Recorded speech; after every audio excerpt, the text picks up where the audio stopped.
Commissioner Villa Vasquez. Present. Commissioner Bradford. Present. She's present via Teams. Commissioner Burbank. Commissioner Caldwell. Here. Commissioner McCool. Here. Vice Mayor Jody Lee. Here. Mayor Beal. Here. This time I'd like to call Commissioner of District 5 so he can do the invocation and the pledge.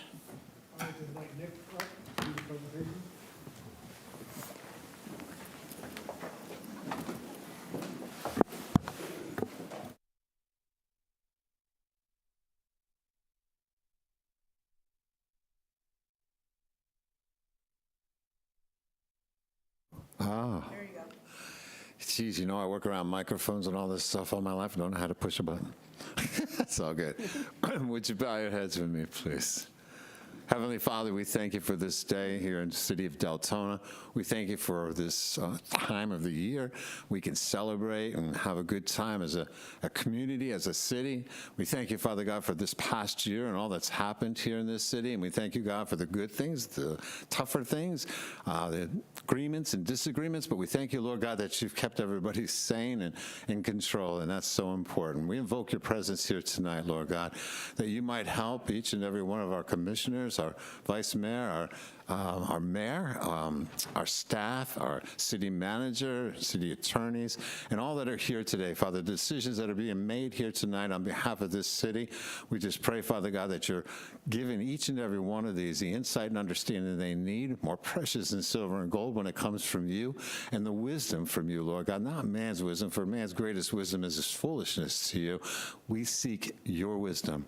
We see a lot of youth in this place tonight, Lord God. We pray that we'll be an example to these youth of what they have to look forward to in a city, and aspire to do the things that these commissioners and mayor and vice mayor do here, and all the city staff. Father, we praise you and thank you for the beautiful city you've given us, invoking your presence now to keep this place in perfect order tonight, and decisions being made based on your direction for the benefit of the residents of this city. And Father, we'll give you all the praise, the glory, and the thanksgiving that we do this all in the blessed name of Jesus Christ, our Lord and Savior, and all God's children said, amen. Amen.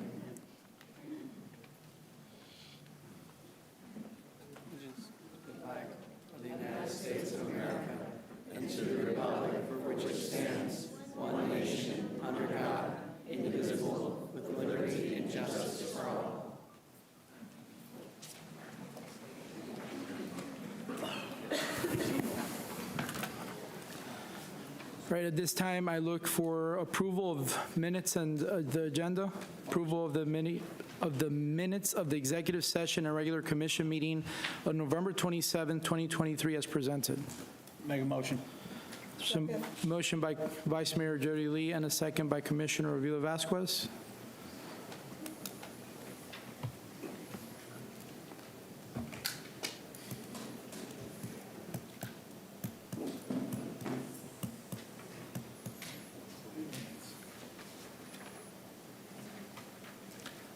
Motion passes 6-0. Just a minor correction, the mover was Vice Mayor.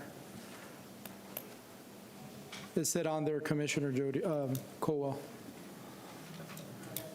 Thank you. This time we're going to move over to presentation, awards, and reports.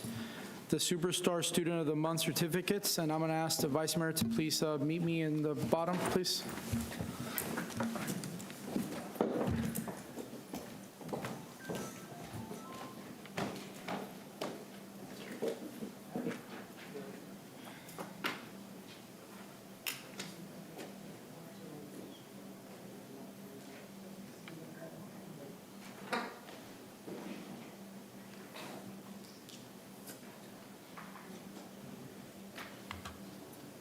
Ready? Okay.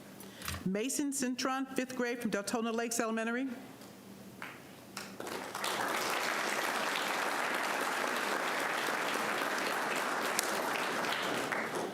Mason Cintron. Lexi Mathis, 5th grade from Discovery Elementary.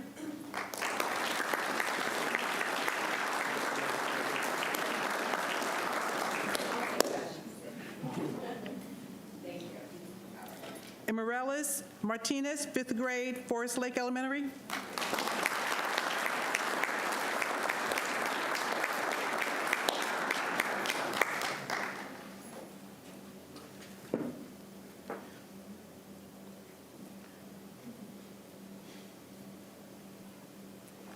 Jose Diaz Frias, 4th grade, Pride Elementary.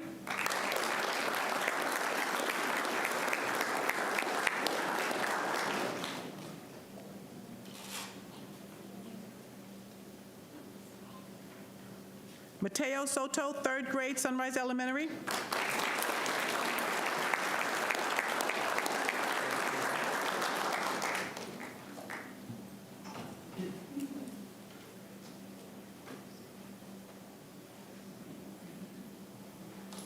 Kelsey Battles, 4th grade, Timbercrest Elementary.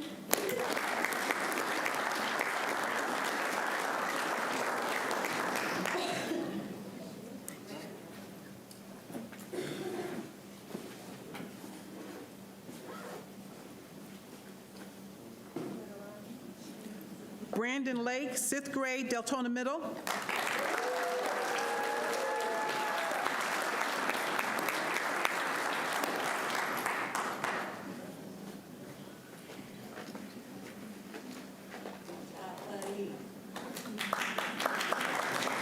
Mason Tejeda, 7th grade, Galaxy Middle.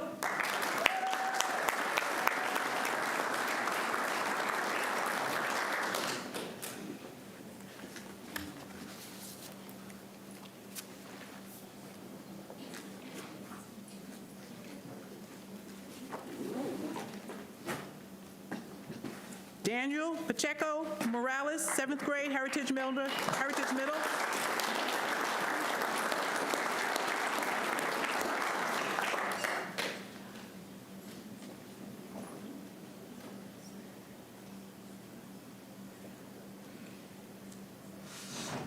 Lucy Thornhill, 11th grade, Deltona High.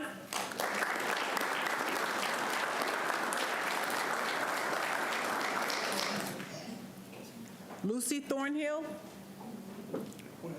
Henry Castro Cardosa, 11th grade, Pine Ridge.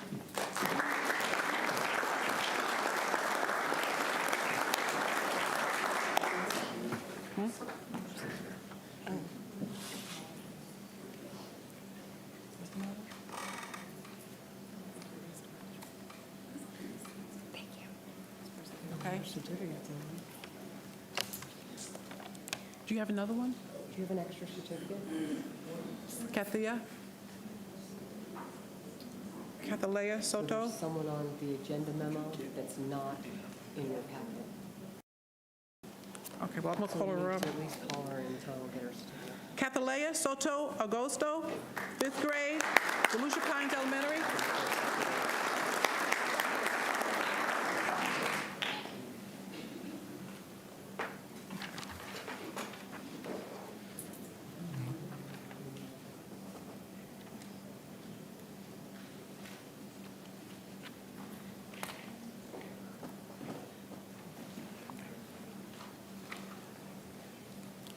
Cassidy Mike, 2nd grade, Deltona Lakes Elementary.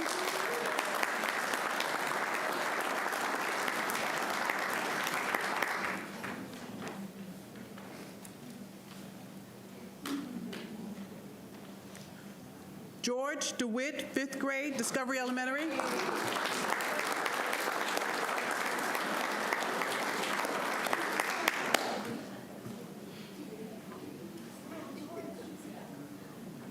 Van Den, 2nd grade, Forest Lake Elementary.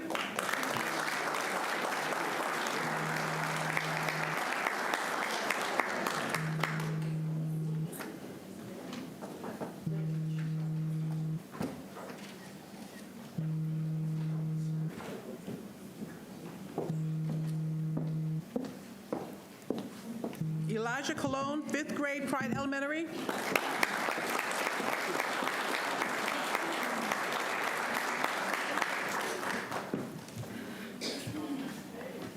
Sophia Rivera, 2nd grade, Sunrise Elementary.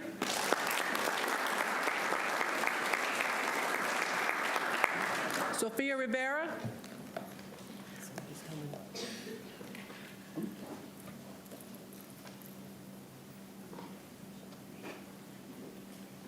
Bria Rose Hens, kindergarten, Timbergrass Elementary.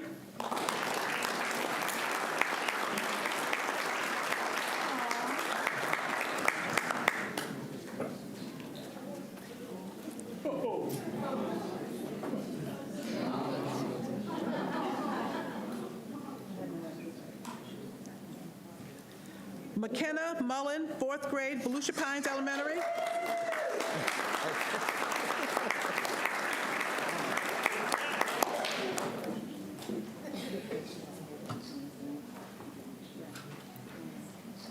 Aiden Elmo Devar Acevedo, seventh grade, Deltona Middle.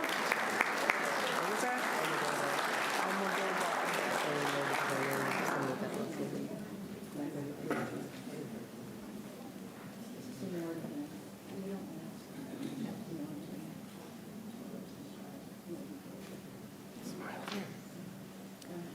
Eli Stowell, sixth grade, Galaxy Middle.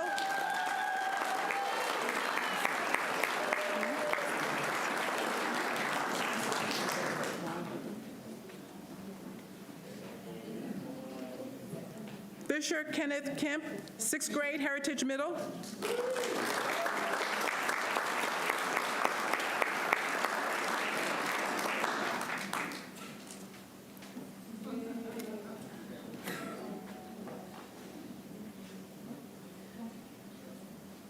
Aliyah Ahmed, 10th grade, Deltona High.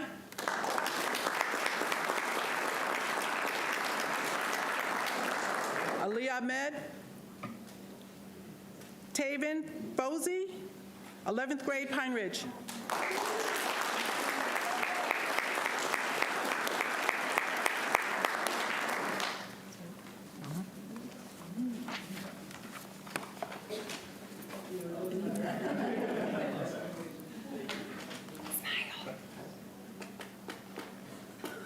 Thank you.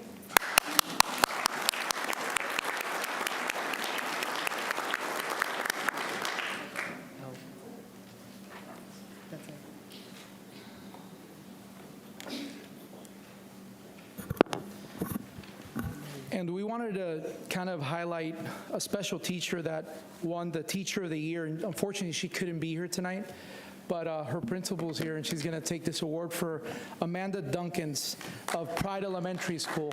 If we can please give her a big round of applause. She's a teacher here at this in City of Deltona, and our teachers do so much, as I'm sure your principals can tell you, and to get this nomination is extremely, extremely important. So if you can please get this and give it to her on our behalf, we'd appreciate it.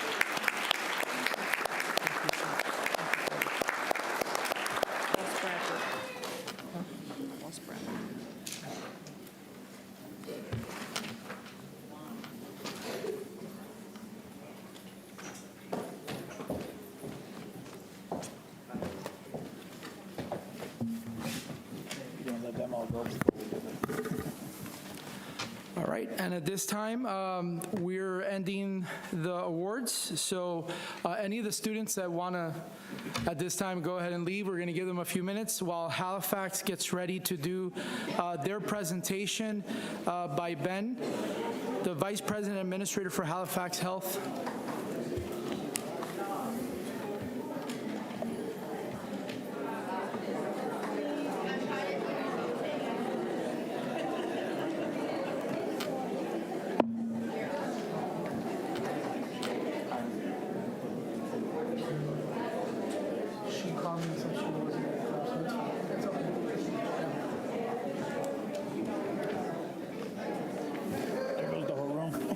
Hope everyone has a Merry Christmas.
And before we start with that presentation, I just want to bring up a quick concern that was brought to my attention, which I've shared it with our interim city manager and with our current city attorney.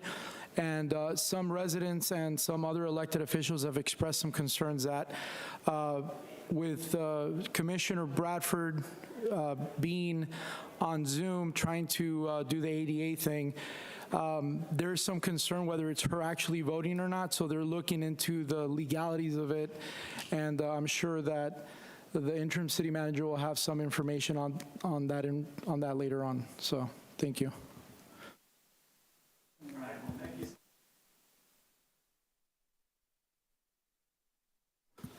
Thank you so much to Mayor, Commissioners, and staff for allowing us to be here tonight. My name is Ben Eby. I'm the Vice President and Administrator at Halifax Health UF Health Medical Center of Deltona, and I'm here tonight with Mr. Victor Ramos, who needs no introduction.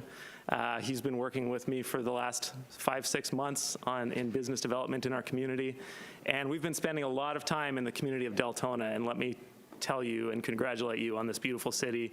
I'm learning to love so much as I've been getting to know all of you and the residents here. We had such a great time at the parade on Saturday night. It was fantastic. I saw many of you there, and it was so much fun marching in that with my kids and meeting so many people. So thank you for that. And we're also excited about sponsoring and participating in the Love Your Heart 5K that's coming up in the new year. So thank you for allowing us to do that. We've been doing a lot in the community with our schools. We have a lot of these schools where we've gone out and made presentations and education events, and even had some of them in for tours, and we're hoping to do a lot more of that. But I'm here tonight to give you an update on the Medical Center of Deltona and what's been happening there in the last 6 months since the last time we were here to present to you. And there's been a lot of changes. We are working on expanding services and developing new programs all the time. And I don't know if I can't advance the slides, if somebody can do that for me. Someone's coming right now. Here we go. All right, I think we're good. So we're here in West Volusia in the beautiful city of Deltona, as you know, to provide access to healthcare. And we came as a result of your request for us to come here and provide a choice in healthcare services. And not just a choice, but new services and expanding services and high quality care. And that's what we're doing and continue to do. And we're strategically located not only in the city of Deltona, but right in the center of West Volusia. And we want to provide expanded healthcare services to everybody in West Volusia. Currently, today, there's a lot of specialty services that are not available, and West Volusia residents, Deltona residents either have to transfer to Daytona for services if you go through Halifax, or to Orlando for services if you go through Advent. And our goal and our mission, and I'm going to make sure it happens, is that we can provide every healthcare service to every West Volusia resident without them having to leave West Volusia. And the faster that we can grow our volumes and grow our existing services, the faster we'll continue to add new services and expand services until nobody has to leave Deltona for healthcare services at all. So since we opened, we've seen over 110,000 people in our emergency department. And Deltona is a younger population than what we're used to serving at our Halifax locations in East Volusia. And so of those 110,000 visits in our emergency department, 20% of those have been pediatric visits. So we're really growing and meeting the need of pediatric care in Deltona. We've admitted over 6,000 patients since we opened our full-service hospital 3.5 years ago, and we've performed over 4,000 surgeries and continue to add specialties and expand those services, and I'll get into that. One thing I'm really excited about is our patient satisfaction scores. In our emergency department, our most recent scores have been in the 90th percentile for patient satisfaction, and that's nationally measured. And for those patients that are admitted into our inpatient services, we're in the 80th, 86th percentile in our most recent quality scores. So we're meeting the needs of patients here in Deltona and exceeding expectations as we do it. We're growing, and we're working to continue to grow. One of those challenging areas has been we're new in this market, right? And residents are used to doing what they've done for years, and they have their preferred providers, and they have their preferred physicians, and will continue to go to what feels comfortable. So we're working on bringing residents to our hospital before it's an emergent situation, because you don't want to go somewhere new for the first time if you've never been there before. It's just not comfortable. That's why we're opening up our doors and having a lot of events and hosting a lot of different organizations. And by doing that then, and educating the community and educating our emergency services on what we can and cannot currently do in our hospital, we're growing the number of requests that we get when somebody calls an ambulance, and they're actually now requesting to come to Halifax Health, UF Health Medical Center of Deltona. So on this chart, this represents all of the EMS visits in all of West Volusia by the county EMS services. And we are that green line there on the bottom. But in the last few months, you can see the trend upward. So in October, we broke 100 ambulance drops for the first time in the month of October, which represents about 8% of EMS drops in West Volusia. So it's still a small percentage, but it's growing. It's going the right direction, and we're continuing to expand as the need is there. I want to give a great a shout out to Deltona Fire, because this next graph, we've been working with them. They're a great partner. We've been doing a lot of education with them, both at their location and at our location, and building some really good relationships. And again, with educating the community, we're seeing more and more requests to be brought to the Medical Center of Deltona. And so again, that green line there, closer to the bottom, is trending upward, and we're getting about 20% of Deltona Fire drops are now coming to our hospital. Hoping to get that to 50, but we're gonna keep growing that a little bit at a time, and as we can accommodate that. So I want to give you a few program updates too. As I said, we're going to continue to add services as the need is there, and as we max out our current services. So these are some of our partnerships with UF Health, which we're so excited about, because UF Health has some of the best specialists in Florida, even in the country, and we are partnered with them and get to benefit from that. So our vascular surgery department is really growing with Dr. Yacoub and Dr. Fieser. Dr. Yacoub's clinic has more than doubled in the last couple of months. It's really growing in those services in our operating rooms. Orthopedic surgery continues to grow. We can take any fracture, any break, any fall that requires orthopedic services. We have not transferred an ortho patient in over a year. So if you come to us, we'll keep you and serve you with the best specialists there. And I love to say this, Dr. Hayden is one of our newer, in the last couple of years, orthopedic surgeons, and he's in such demand in East Volusia that he's now opened a clinic in Daytona, but he's only credentialed in Deltona. So we now have East Volusia residents coming to West Volusia to receive services, which I love to see. We also partner with UF Health for general surgery, and we've got Dr. Arellano and Dr. Bautista that are full-time surgeons there that can do any general surgery. Anything that comes in our emergency department that requires surgery can be accommodated there, and we're not transferring anything with that. The next three, neurology, neurosurgery, urology, we partner with UF Health, and they're assisting with some telestroke in those areas, but we're currently recruiting for all of those specialties and working really hard to bring that. So we still have to transfer some of those specialties to Daytona, but as soon as we can hire, we'll be keeping all of those here in Deltona. On the Halifax side, one thing I'm excited about and has made a huge difference in the type of services that we can provide is our critical care coverage. In the month of May this year, we added 24/7 intensivist coverage, which means we can keep the sickest patients in our ICU. We don't have to transfer. We have them there every single day, and we've been able to prevent a lot of transfers and keep a lot of patients close to home. We credentialed 2 new psychiatrists just last month to provide coverage, so we can do some assessments and provide some mental health assessments within our facility now.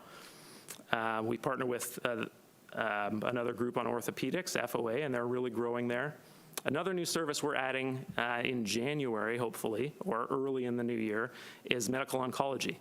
We have a new physician, Dr. De Las Casas, who we hired specifically for our Deltona hospital, and he's on board and up and running and ready, and we just got approval to add the medical oncology service, so that will be opening, and we'll be able to keep oncology, hematology patients here in Deltona.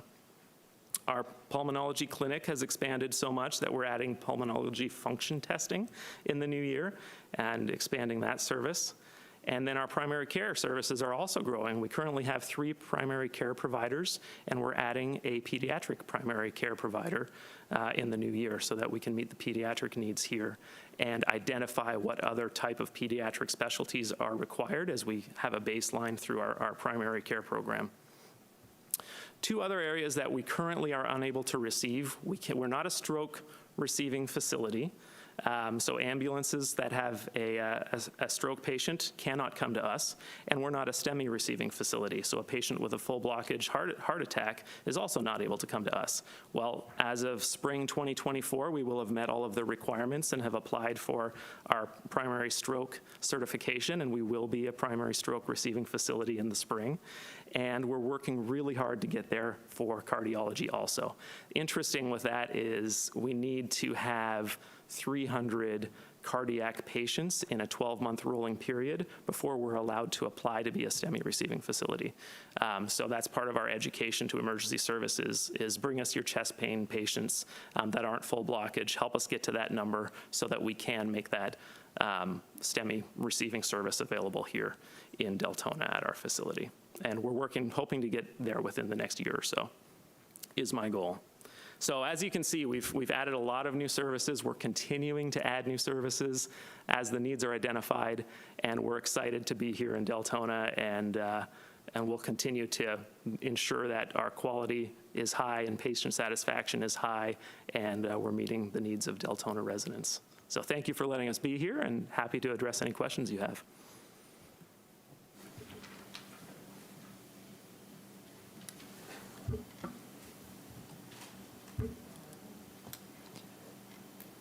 So it seems like we're having a little bit of technical difficulties here. Shocking. So I see, yes, please. Commissioner McColl? Hi, thank you, Ben, so very much for updating us. Appreciate it and the job that you do here in Deltona. And I wanted to touch on something because I know that it is one of the primary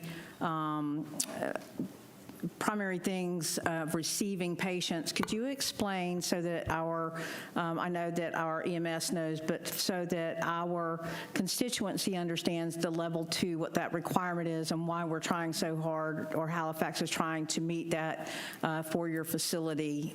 Could you go into that as far as cardiology? Because I know that there's a great need for that, and wanted you to expand on that. So currently, the only level 2 receiving cardiology facility in West Volusia is Fish Memorial in Orange City. So that does not meet the need of such a large population. So we want to be able to provide that service also. We can't just apply for it and begin providing that service. We have the capability to do it. We have the specialists to do it. We have all the equipment necessary. But we have to see at least 300 patients in a 12-month period before we can apply. Can you explain what the level 2 means as far as, yeah? Then we can do interventional cardiology, cardiology caths, and interventions and surgeries for heart attack patients. Okay. Well, again, thank you very much. I'm glad to see also that as the services are expanded, that there are more health options in Deltona. So thank you for that. And thank you for bringing this to us and updating us. Thank you. Commissioner Villa-Vasquez, please. Thank you, Liz. Thank you, Ben, for updating us on the services of Halifax.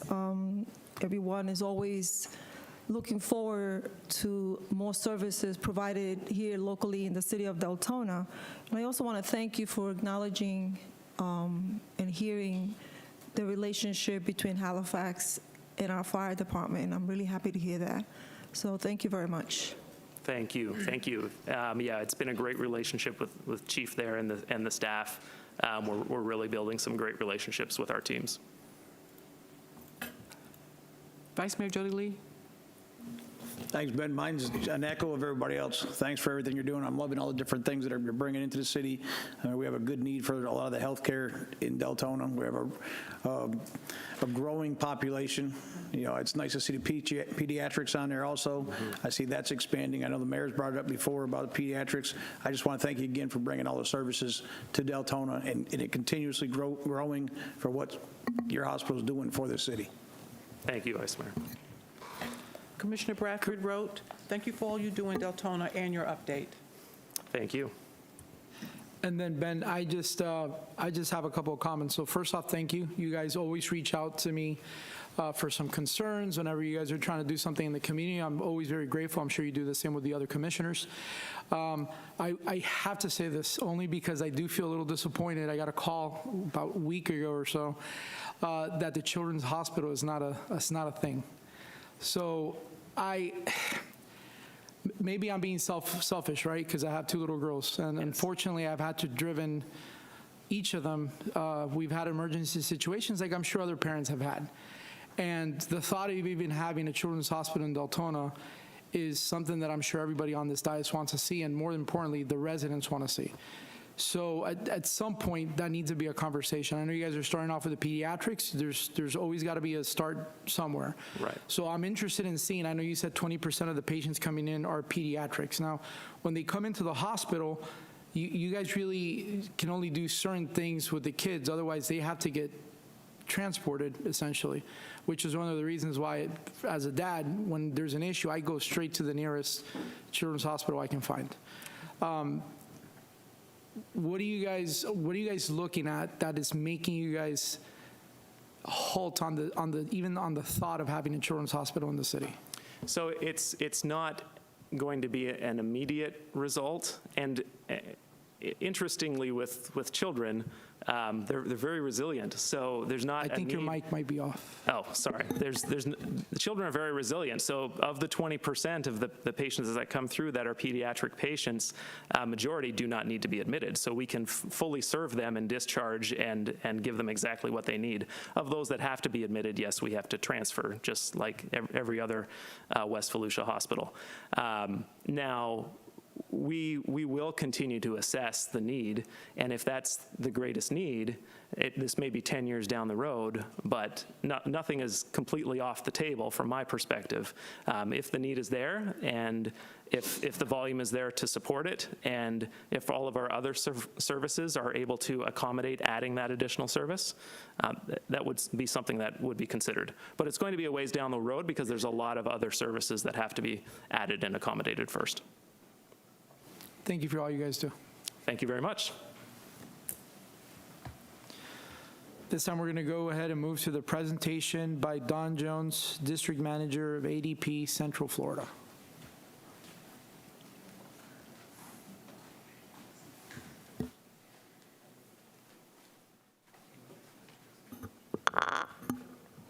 Hello, good evening. I'm not Dawn, but we'll get through some introductions. Thank you for having us. We appreciate the opportunity to introduce you all to ADP and share with you how we believe that by partnering with us, we can help you reduce your cost when it comes to payroll, increase transparency, and give you access to real-time data. And we're able to do that through our automated time, payroll, and HR system. Is there the presentation, or were we supposed to load that?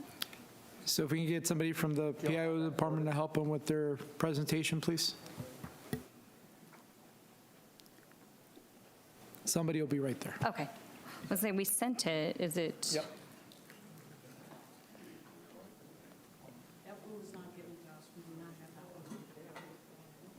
Okay. We can roll with it if we don't, I mean, if y'all are fine. Let me do the handouts. You want to go grab them? They're in my bag. Yep. So we have handouts we can bring you. So we are, able to roll with the punches here. But so my name is Natalie Rouleau, and that is Don Jones. And together we have 20 plus years of experience with ADP. And Natalie, I don't mean to interrupt you. We do have, on our iPads, we do have the presentation. Oh. If you want to put those extra ones back there so the residents That's that perfect. would like to see it, that would be great. I appreciate it. Okay, perfect. We'll do that then. Don and I both started our careers at ADP in our Small Business Services division, working with companies that have anywhere from 1 to 49 employees. And we now represent the mid-market platform, representing companies and organizations with anywhere from 150 up to 999 employees, which is where the city of Deltona sits. So we're both well-versed in the challenges of, running organizations of all different sizes. And our goal is really to work with organizations and truly understand the current state and what challenge you have in managing your employees, and understanding where we can provide the greatest ROI and present a solution that makes economic sense and also creates efficiencies within your people. So with that, a little bit about ADP. So ADP has been around since 1949 and pioneered the payroll industry, if you will, what we call outsourced payroll solutions. And you're not only a leader in the industry, but continue to remain a leader in the industry through continuous investments in innovation. And so always making sure that we're bringing to you the most up-to-date and robust product on the market, so that, obviously a lot of changes over the last, call it 5-10 years, when you look at the employees and how to manage employees. And we're always getting feedback and making updates to the system so that we can provide you the most up-to-date tools so that you can best manage your employees.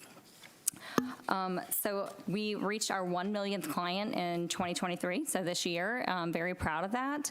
And we service 39 million, or we house 39 million employee records, paying 1 in 6 working Americans.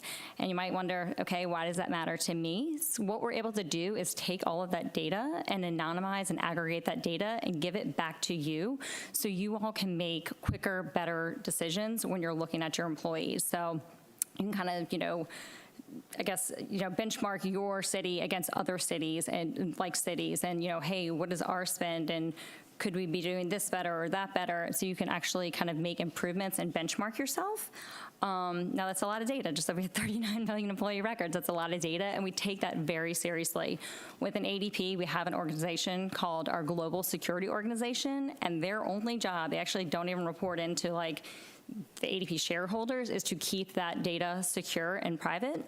Security 500 magazine ranked as the #1 business, most secure business company out there. So consistently ranking in the top 5 of every business out there, and #1 for business services. So again, we take that very, very seriously, and appreciate the trust that our clients put into us. And we do work with municipalities across Florida and across the United States, and so kind of understand some of the nuances, if you will, that come with, having a city, and are well-versed in making sure that we can handle any and all of those needs, as well as making sure we keep you compliant. So what we are recommending today, so Workforce Now is our flagship mid-market technology, and it's an open architecture platform. And what that means is we can do everything end to end, so all in one system, or we have open API, so we can speak to other things. So again, when you look at a city, there's certain technologies that you have to use, whether it's an ERP or different softwares. Our system's able to talk to those and keep everything in one system, or have the systems talk to each other, so that you're not creating redundancies and duplicating efforts. It kind of makes it feel like, for an analogy, like your phone, where you might have apps on your phone, but they all kind of feel like one ecosystem, if you will. You're not hopping from here to there and going back and forth.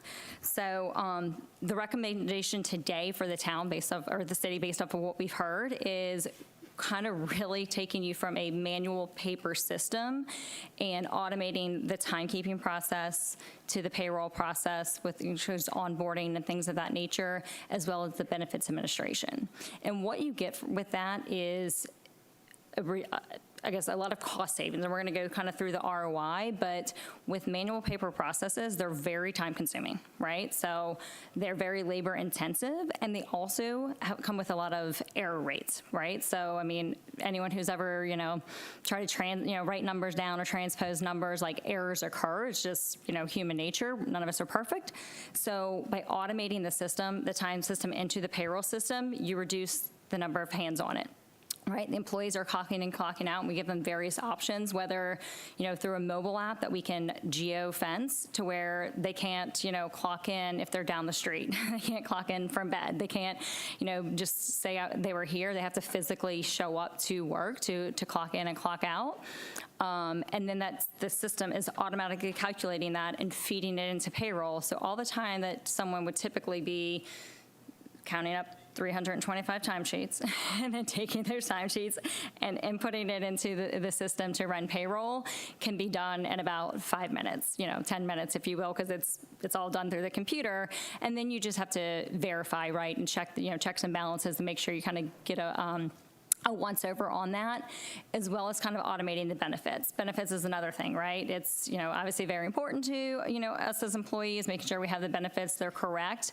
And we give you the tools to make sure that, you're getting dependents added as necessary. But at the same time, if there's turnover, we're getting those employees and their dependents off of the plan and communicating that to the carriers. We'll kind of talk through some of the ROI, but when you have a manual benefits process, sometimes we've seen companies that are paying benefits for people that have not worked for their 6 months because they were not taken off, and the carrier's not going to call you and say, hey, guess what? We don't think Mike works there anymore, so, don't pay for him. They don't know, right? Whatever you send them, they're, kind of taking that money. So we can kind of help with the reconciliation on the invoices to make sure that you're not paying for employees that no longer work for the city. And then all of that is backed by very robust reporting and data, right? Data is actually our middle name, automatic data processing. So we have all this information. It doesn't do us any good if it's really hard and clunky for you to get, that information back. So we have something called Field Grabber. It's proprietary, where no matter what screen you're on in our system, you can literally kind of click a button and just click on the fields that you want to add to a report and build a report. So anyone can build a report. And then we also have the data behind there, which I kind of talked about. So if you are creating a new requisition, you can actually use our data to kind of get an idea of, and it's real time, it's updated monthly, of what the average, I guess, help me out, the rate is. So if I'm hiring a park worker, right, it'll tell me, hey, based off of this job description and this zip code, this geographical area, or other like cities, this is what we recommend to pay. So you can make sure that you're not overpaying, but also not underpaying to make sure you get qualified candidates. So we kind of give you that data back to allow you, again, to make those kind of quick decisions versus what do we think it should be, and then having to go out and survey data. We're telling you real time, this is what it is based off of the last 30 days. Now let's dive into the numbers. That's why we're all here, right? So I know that you all have the investment summary. So if we kind of look at that, right? So obviously with any kind of system or technology, there is going to be a proposed cost. What we like to do is we come in, we kind of, again, understand where your current spend is, because sometimes it can feel like, hey, a manual system, we're spending nothing today, when that's not really true, right? And we're going to kind of dive into it. But so there's system and service offsets, which we wouldn't have today because there is not a true spend on another technology. But where you can see a lot of ROI, return on the investment, back to the city is through labor offsets and opportunity offsets, right? So if we look at the labor offsets, when we again sat down and said, hey, let's understand the current state and what we're doing. You have a lot of manual processes. I kind of talked about them earlier, but like the timesheet calculation, manually inputting the payroll. We didn't even get into depositing taxes, filing the tax returns, new hire reporting, which you have to report your new hires to the state within 20 business days, and then it comes up to the federal level, and that's to make sure if there are any, if someone's on unemployment, they now know they have a job, as well as if there's any garnishments, they know where to send that garnishment order. And then wage garnishments go into that. So that's a very manual process and a lot of tasks. The city is spending 40 hours per week. It is a full-time job at a $60K annual salary. So you're spending $60,000 a year on that today. With automation, I was very conservative in my estimates of what we could save you. I think we could probably save you 95% of that time. But again, I wanted to be very conservative, so we said, hey, it's a new system. Let's say it even takes them 10 hours a week as opposed to the 40 hours weeks for a 75% reduction, saving $45,000 annually. And you also don't have to pay benefits on that, and you don't have to pay the payroll taxes on that. So a little bit of wiggle room there as well. So, and then when we look into the opportunity savings, and this is kind of what I talked about, as we were talking about the system in and of itself, but the invoice reconciliation. Health carriers, don't base their invoices on the most accurate information always. If someone's not sitting down and reviewing that data on a monthly basis, there's a lot of money kind of hiding under the cushions, if you will. So we used a 3% error rate and said, hey, if we can improve it by 3%, right? We're not saying we're going to get rid of everything, but if we can fix that 3%, you could realize another $10,000, a little over $10,000 in annual savings. Now, some of the biggest areas, and these numbers are going to kind of get large, and you might not believe me. We can even get more conservative if you want. But, when you look at time theft, right, whether it's buddy punching, exaggerating hours, different things like that, sometimes it's, intentional, and sometimes the people don't even realize they're doing it. 40% of people actually admit to time theft. So 40% admit. There might even be more doing it, right? But based on the 225 hourly employees in the city, working 40 hours a week at that average wage of $25, you're looking at like $11.7 million annual payroll. If we can improve it by 2.2%, so that's saying that they're exaggerating by 2.2%, you could realize a savings of $257,400 a year. Just in automating that time card, because again, I can't clock in when I'm down the street. I can't say I got here at 8 when I really got here at 8:15. I can't say I left at 5 when I really left at 4, right? By putting in a system that's going to say, no, you have to physically be here, we definitely think that, again, the 2.2 is conservative, but we feel confident in saying that we can deliver on that. And then same thing with overtime, right? So if people are saying that they're here when they're actually, again, 15, 20 minutes here and there adds up. So you're looking at the average employee getting an hour of overtime each week. We cut that in half, right? Because they're not getting the 15 minutes here and the 15 minutes there, and just reducing that by 50% and cutting down the overtime hours to 112.5 per week instead of 225, looking at another $73,000 in annual savings. And then this is where the rubber meets the road, if you will, and a really area where we can help is the time to payroll accuracy. And I just talked about 225 timesheets that someone's manually keying. I know I transpose numbers all the time, right? And so if someone keys in the numbers wrong, very rarely do you have employees come back and tell you that you overpaid them. But if you underpaid them $1, they will certainly let you know, and they'll be in your office having you corrected. But having a time and attendance integrated with payroll has been shown to reduce payroll processing errors by nearly 30% and reducing errors in tracking the actual time worked by 32%.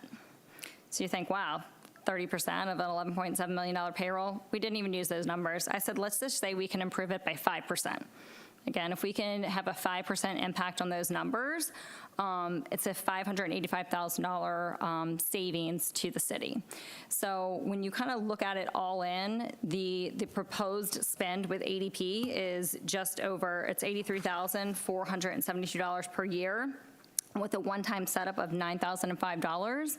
However, when you look at the hard dollar savings through the labor offsets and the opportunity savings, we're looking to give back just under $900,000 at $887,000 to the city on a very conservative estimate. And there's no contracts with our services. So we have to go earn your business every single month. So if we're not delivering on what we said we would deliver on and you're not realizing that savings, you have the ability to fire us at any time. So, we're excited about the opportunity and appreciate the opportunity to discuss this with you and see if it's something that would make sense for the city. I'm confident that we can, as we talked about earlier, reduce your costs, improve, increase transparency, and just kind of give you a more automated system to increase worker productivity as well as create efficiencies throughout the city. So with that, I will open it up for questions. Commissioner McCool, then Vice Mayor Jody Lee.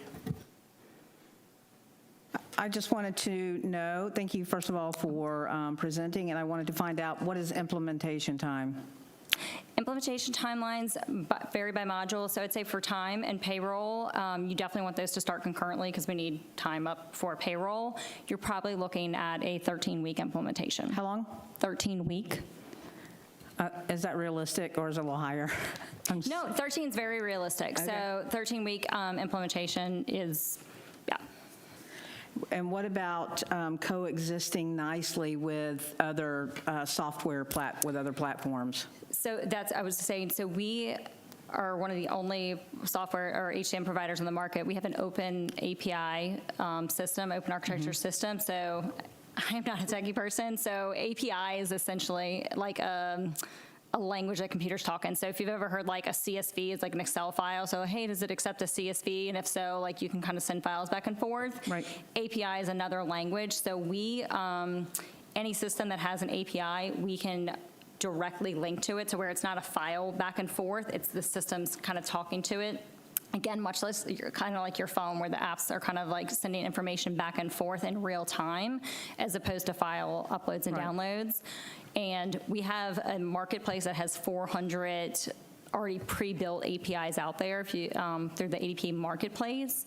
But we also have something called API Central, where if you need something custom specific to a niche in, kind of software, we can develop that as well. Okay, thank you. So it works nicely, plays nice in the sandbox. Vice Mayor Jody Lee, and then Commissioner Villa-Vasquez. Thank you for your presentation. I mean, I know every commission that's been up here forever has been talking about implementing a payroll system for this city. And with your numbers, you're coming up, I mean, conservatively, you're saying it's going to cost us $800,000 less than what we're paying now. Yes, sir. So I'm sorry, but that to me itself is worth it. Mm-hmm. We're eliminating 15 minutes here, 15 minutes there, and if that's going to save us $800,000, thank you for your presentation and everything, but it's a no-brainer. We've all talked about it. There was other commissioners that have been up here, have asked for the system to be put in. I've heard this, some of the people that were here before have been asking for it. It's long overdue. I mean, we're still doing simple pieces of paper. And I mean, we have people on salary that are filling out time cards every week. Right. And I mean, I've seen people in our own city, our rules are you're supposed to fill it out daily so it doesn't get messed up. And I've seen, I couldn't even tell you how many employees on Thursday morning, they fill out the thing for the whole week and it gets signed so they can put on whatever they want. This is something that's long overdue for a city this size. Thank you. Thank you. Commissioner Villa-Vasquez. Thank you, Mayor. Thank you for the presentation. I have a question. I'm pretty sure you toured our department, payroll department, to see how it's manually done here, right? Yes, I mean, yes. I didn't necessarily tour the department, but had conversations to kind of understand what it looked like today, the current state. So you didn't actually see the work taking place, how the procedures are that we follow manually and stuff like that? I spoke with people who relayed to me what those procedures were, I guess. Did you find, or do you know of any other equipment or software that the city would have to purchase in order to make this work for us? Any other expenses besides the ADT software that we would need to make this work? Nope, so it's a software, so we can download the timekeeping software on the computer workstation. So anyone who has a computer workstation, it's a website that they go to, so there's no additional, hardware needed. Oh, okay, so it's linked to a website. And then we also have the mobile app. We do have the time clocks, but in conversations, it didn't, it didn't necessarily warrant that. We can geofence the phone, so most people have a smartphone, and by, again, downloading the app and the software, it has the geofence on there, so we can say this is where this person works, they must be in this area to clock in, clock out. So even if they're in the parking lot, they may not be close enough to clock in. Oh, okay, I thought it was totally. But it's included, yes, it's all that's included in the same, in that number. Okay. Any changes, additions, or anything to employees or new employees can be done directly by our staff? They don't have to call you to make any changes on it? Yeah, ma'am. All right.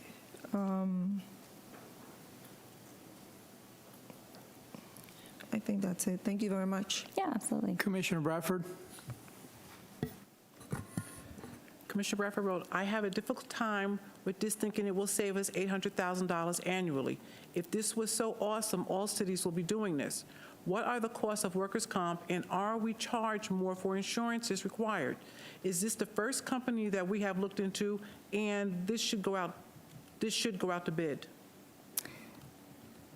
So there's a lot of questions in there. So can you go back to the first part, and I'll kind of answer them as they kind of go through. Okay, the first thing was a statement, I have a difficult time with this, thinking it will save us $800,000 annually. If this was so awesome, all cities will be doing this. What are the costs of workers' comp, and are we charged more for insurances required?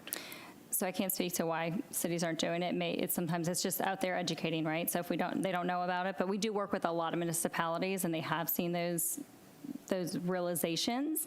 As far as the workers' comp, it would not increase workers' comp. If anything, it would decrease workers' comp. Workers' comp is based off of payroll dollars, so you pay a rate per $100 of wages. So if you're paying less in wages, your workers' comp, the actual rate won't be reduced, but the premium paid would be reduced. So if you ran a $10 million payroll or a $9 million payroll as opposed to $11.7 million payroll, your workers' comp rates, and they're going to vary by job description, right? So you probably have 30 different workers' comp codes depending on what the employees are doing. You could see a significant reduction there, and we didn't even kind of go through that. And then the last was, is this the first company that we have looked into, and this should go out to bid? I think that would be a question for Mr. Whitcomb. Yes, we are looking into, we actually have some program that we already have that we're working to move away from the paperless timesheets, but we'll be going out to RFP or something along those lines for this type of service, yes. So this is just a presentation? Just a presentation, yes.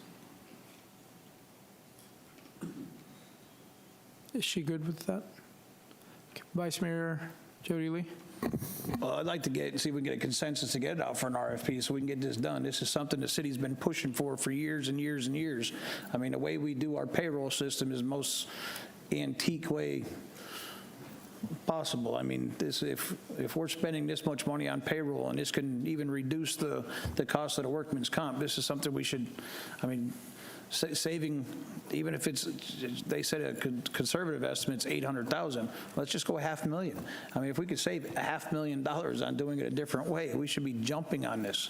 We're talking about saving money in the city. This is a huge chunk of change to save for just So if I doing something we already do. Interject, Vice Mayor, really quick. So it's a presentation. I know we made a mistake last time, and I was guilty of it as well, of kind of going for a vote during a presentation. If it gets, no, it's consensus, I get it, but I'd rather it be put on the agenda, and maybe we'll get one or two other more presentations. It'll get done, I mean. Well, if they put an RFP, that way they will have to get 3 different presentations. Could be. Either one, I'm good. The only question I had, you kind of somewhat answered, which was the interconnectivity between the different departments. I know that one of the questions I asked when I saw some of the city employees giving some of the secretaries in the front some paper time cards, I know I asked, and some of the concerns were that sometimes software, which is somebody that knows how to build websites and stuff like that, I didn't quite get, but that it's kind of hard to interconnect them, right? When it comes to payroll, I just don't see how that should be an issue. It should be very simple because you guys provide all the software. There's nothing necessarily to be bought unless you want like a time card thing, which who uses that nowadays, right? The app is extremely great because it's geofence. You can't sit there and be, oh, I'm home, I don't want to go to work, but I'm going to clock in. You really can't do that. You know, you have to be within a vicinity, which is a great thing about technology. The more modern you get, the more accurate it gets. So have you spoken to our finance department, specifically in the payroll area, about the interconnectivity issues that they might have been facing in the past? Because I know you say you spoke to a couple different people. So as far as them not being able to access the mobile app? For when they're in example, the like field? if they need to do payroll for firefighters, for example, versus a regular city employee. I mean, I see here you guys do business with the city of Lake Worth, North Miami, some other cities here. So I just want to make sure that some of the issues that we might run into, you guys have some experience with that. We have. So as I say, fire is a little bit different, fire and police. And when we went through this exercise, we kind of actually left the fire and police off because they do get paid a different way. So this is more for your general hourly employees. But we work with a lot of municipalities with fire, so we have solutions that can accommodate the 24-hour shifts and the different things. We certainly have, references that we could provide on that. How difficult would it be to implement, or with any of the cities that you guys currently work with, do you guys have where you do pay the fire or the police? Or how difficult would it be to implement something like that?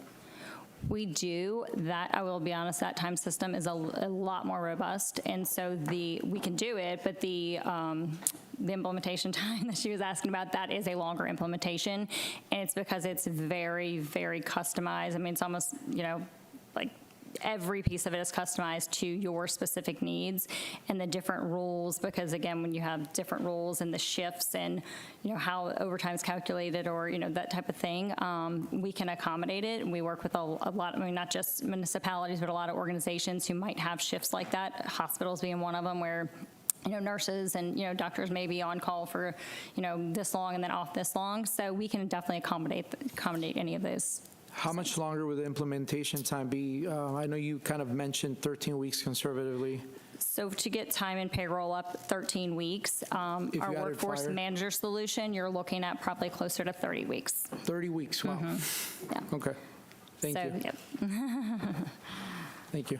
Absolutely. Any other questions? You want to go? You said about 30 weeks if you had to fire. So how hard it is if you implemented the city and then just slowly over time added the fire part into it? You could be working on one in the background, so kind of go ahead and get started with one and then have that being configured in the background, and when it's ready. So it'd be easier to do then that way. Yeah, absolutely. Commissioner Villa-Vasquez? Thank you, Mayor.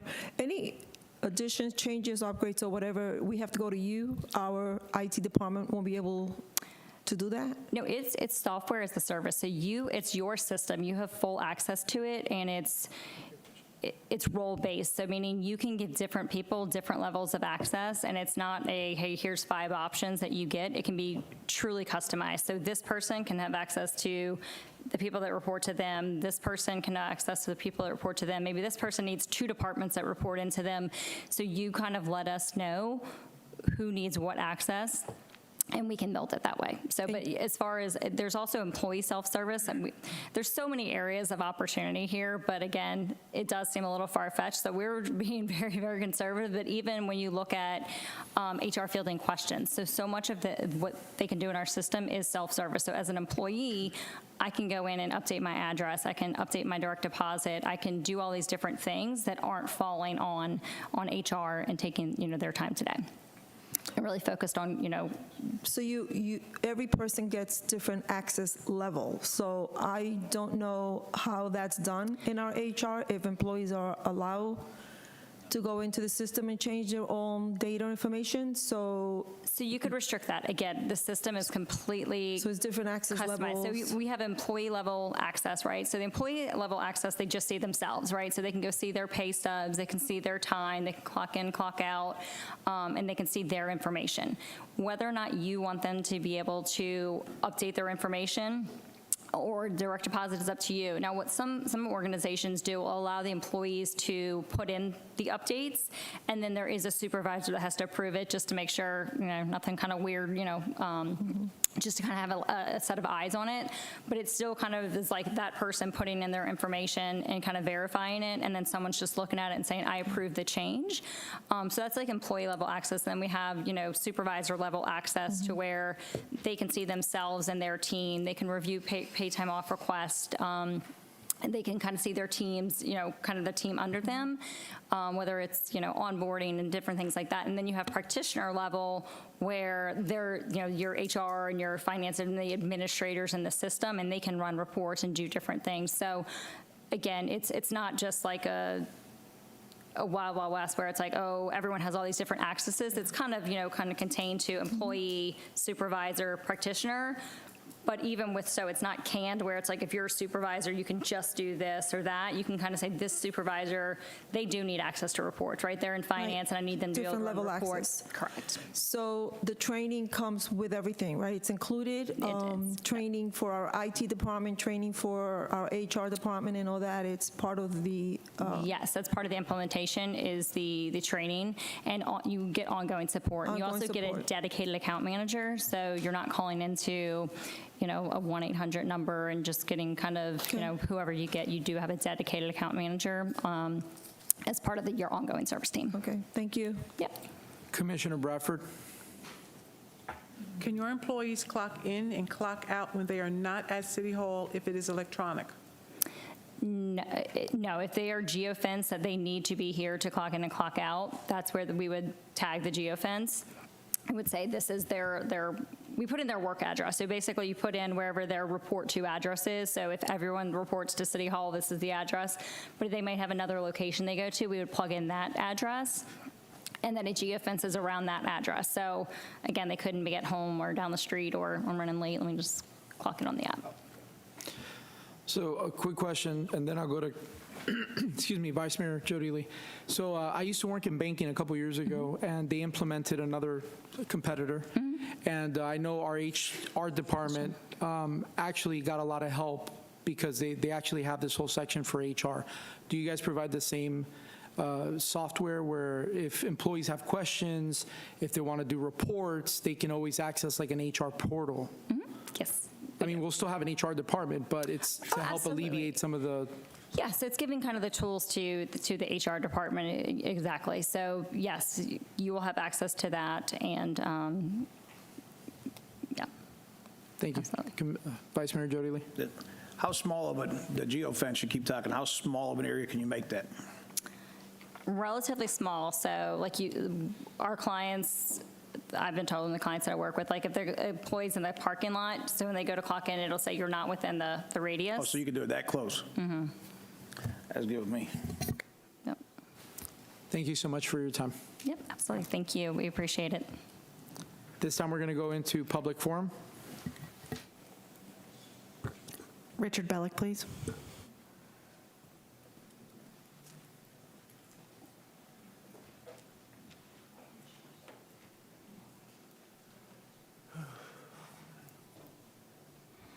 Is this somebody's? No, you're good. That's the remote. At the beginning of the meeting, you said that you couldn't verify that was Mrs. Bradford calling in these questions. You said you couldn't do that for last week, can't do it for this week. She's calling in questions, though, and you're still answering the questions, but you have no proof it's her. Now, you're the one that raised this, Mayor, not me. Now, why are you doing that? Why are you don't know who it is? Does it make any sense to say something like that to people and then just let it go? I mean, have you ever addressed District 2 constituents about her condition, about if she's ever coming back, what she's going to do? She's terming out in a year. My suggestion, pay her off, get rid of her. Really, I don't want to be mean. I know she's sick. I don't wish her to be sick. I wish her well. Pay her off, let her go. You don't need this. This is crazy. District 2, I live there. I see what's going on. It's starting to look like a hellhole, like the Bronx. Now let's get on the ball here and stop this nonsense.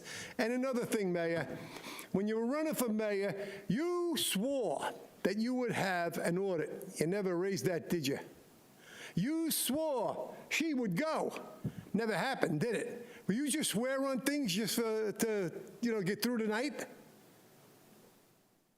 I mean, you want me to start yelling a couple of $100,000 again, hundreds of $1,000s again? She goes to the bank. Deltona residents go to the food banks. Come on. I mean, you're off getting money from oh, you got this, you got that. Okay, fine, good. Where did the other money go? Show me something you accomplished. Then I'll go like this. Till then, it's an empty bag. That's all it is. It's somebody blowing in the wind. Maybe you should be in the valley. You could hear your own echo. This is you. You did this, not me. I'm only bringing it up. You're on video doing this stuff. Number two, here's a perfect night, Mayor, to make a motion to fire the city attorney who's overbilled this city week after week, month after month. You won't do it. Mr. Starozak, you're a vice mayor. I know you got some cannolis. I'm going to ask you to do it. Make a motion to fire her. I mean, you're going the same path every time. It's like a losing baseball team, and you keep putting the same pitcher out there. When's it change? Everybody in this room knows she overbills the city. And what happens? Look at the incident with her son. She brought her son here, and they all lied about it. Nothing ever happened. I mean, for me to sit here and hear you say that you can't verify that's her asking these questions. I mean, last week, she called in, she wanted to nominate Dana McCool for vice mayor, okay? The motion failed, 5-6-0, whatever it was. I mean, come on. You're supposed to be a leader. I mean, really, you're saying, oh, I know this guy, I know that guy. What's done? Show me something you accomplished, then I'll agree with you. Can you do that? No, because you never accomplished nothing. But you'll sit there, and like I said last week, you will want everybody to forget what happened this week. Let the time go by. McDonald, People please. forget. Have a good night. Doug McDonald, please.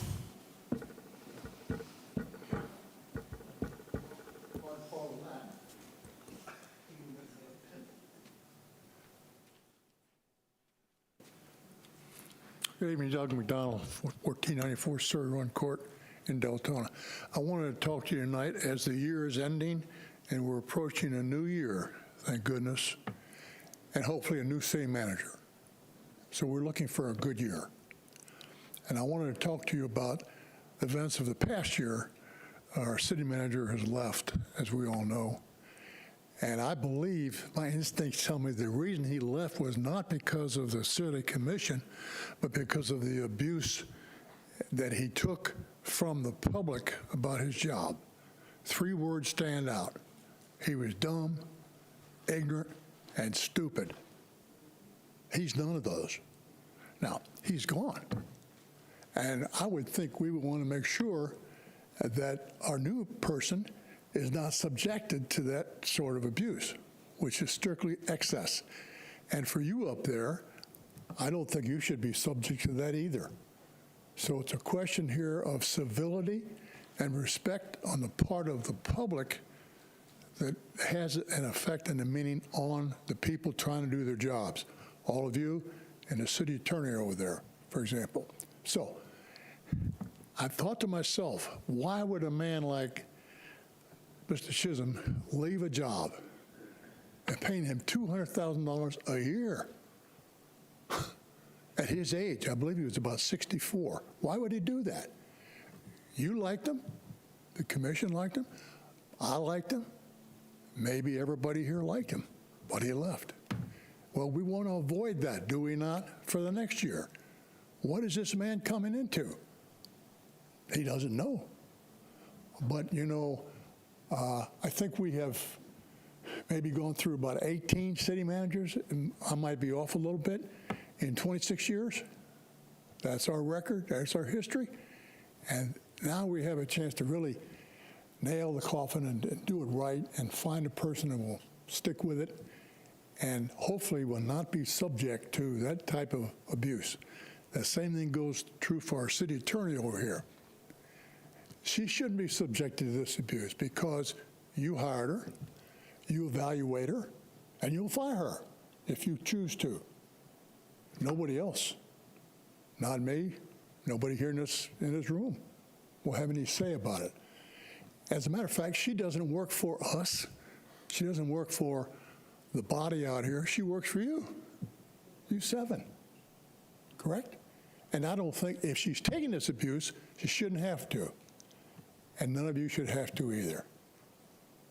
Merry Christmas. Nick Lilly, please.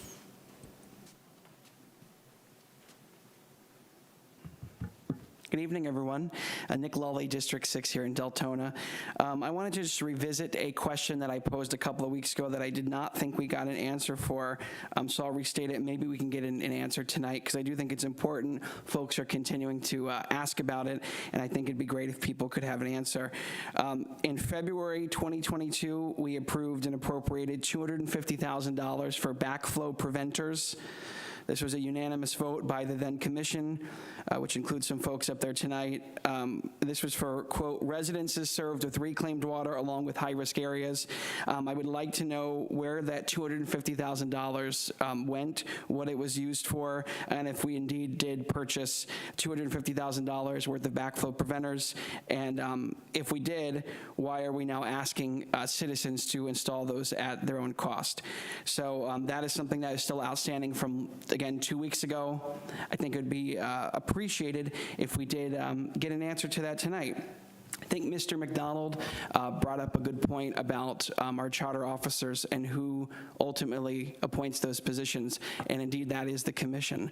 So when we look at their performance, whether or not you think it's good or you think it's bad, we have to again look back at the folks who put those folks in those positions. And I think that's a very important point to make. And in the Christmas spirit, I'll leave us with this. When we're up here on the dais, kind of touched on a little bit 2 weeks ago as well, when we're up on the dais or even behind this podium, what we say matters. And we should always be looking to approach things from an ethical and in an honorable standpoint. And just know that our words do matter, and that when we commit conduct that is less than honorable, it definitely is a bad example for our citizens. So, thank you. Merry Christmas. Kathy Bryan, please.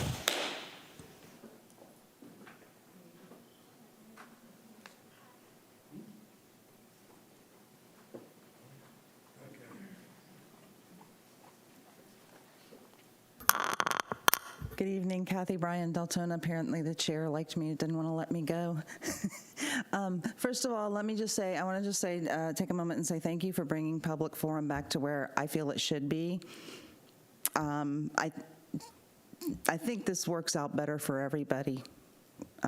So there's that. The second thing I wanted to bring up was we talked a couple of weeks ago about doing something with our land use code. It kind of got started. We talked about a workshop. Well, a workshop's nice and all, but the workshop, citizens only have 2 minutes to speak, if we have time to speak, because sometimes you guys speak a whole lot and a whole lot and a whole lot, and there's not time.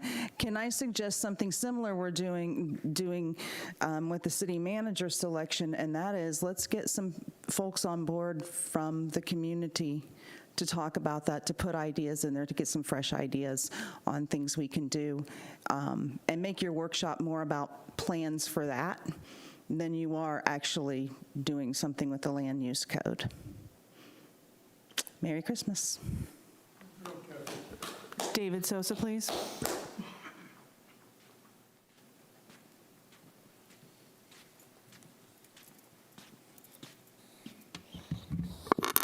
David Sosa.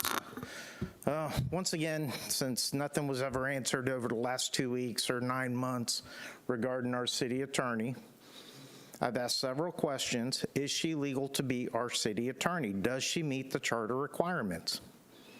And none of you have answered that question ever. None of you. Now, I've got a question. Have you guys given her evaluation in July, like it states in your policies and procedures that you voted on March 20th of 2023? So, Joyce, at this time, I'd like a public records request for performance evaluations for the city attorney and the city manager for 2023. Now, another couple questions. I forgot my numbers with me. I left them at the house. However, the last meeting, I asked for why we had $9.7 million in our natural disaster fund. We depleted 7 or 8 million of it, but the end balance at 2023 still showed that we had 9.2 million. Who authorized the budget transfer for that money? Another thing, according to the budget, there was $22 million at the end of 2022 in our undesignated reserves. 5 million of that got depleted this year, and you're depleting another 6 million by the end of next year. Where's that money going? I think those are some of the issues, Mr. McDonald, of what happened to the last city manager. And unfortunately, the commission's responsible because he works for you. So you guys were negligent with our money.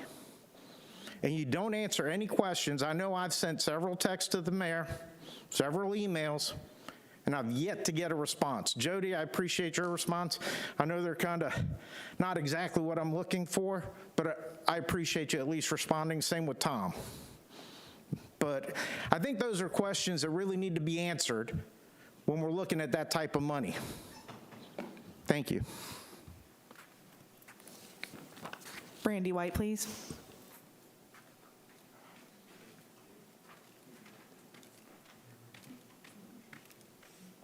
Brandy White, Deltona. Love flow charts. They go a little higher, though. He does work for you guys, but you guys work for us. So that kind of tops the rest of that flow chart that was missing there for a minute. So over the last year, I kind of tried to just wish our elected, our employees, to just have the day that they deserve and the events in their lives to accompany what they deserve. And I used to go the other way. I would have a lot of humor with it, right? You guys didn't enjoy my humor as much as others did. And then I would try to be serious about the matter, but that got me nowhere because you don't even answer the questions or even entertain the possibility of making the changes suggested. So I'm back at that square of like, well, do I just go back to the extreme of, for me, I handle ridiculous nonsense with humor because it's better than getting angry or getting mad. Sometimes you guys do real good at reaching that level, though. Another one's going to be tonight, I'm sure. Just wanted to share some fun facts. Right here in Florida, population 204,510. And I'd like to thank the city manager search firm for some of this data, because when I was researching them, this data was included and it just worked in my favor. So I looked up that city to kind of check in how they did with the city manager search there, and I decided to take some statistics from that city because it's almost double, well, more than double, our current population. And I was very surprised to see that they have 1,800 employees and contractors that they oversee. I believe we're less than 400 at last count. Significant difference. Yet their HR director only makes $166 a year. Deltona wanted, or did, just approve over $200K a year for the same position with way less employees and responsibilities. Let's just keep on track with that. Let's go with city attorney. They even have their own police department that they have to go through legal with, and that's where a lot of your costs come from, or should, in a functional city, come from. $198,000 a year. What were you guys just saying? It was like 300,000 was the agreement, but we're at like 700,000 now? In 1 year? 9. Oh, beautiful. It's just getting prettier. I mean, when an investigation doesn't come, I don't understand. But, okay, city manager. We're actually kind of close there. Chisholm was well overpaid at the $200K because in this city, they get $259 to oversee all of that. And guess what their benefits package looks like? Nothing like his. I could promise you that. I looked it up. So when we're doing these things like city manager searches and stuff, I just really hope that we're looking at the nitty-gritty in comparison to cities here in Florida. Because I think we're highly deficient in financial common sense. That's the best way I could put it nicely. It's not my choice of words. I'm sure you know that. I'd also like to formally request that the city manager and the city attorney do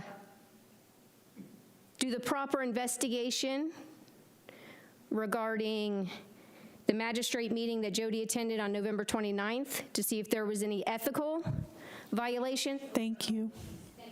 Tara Dierico, please.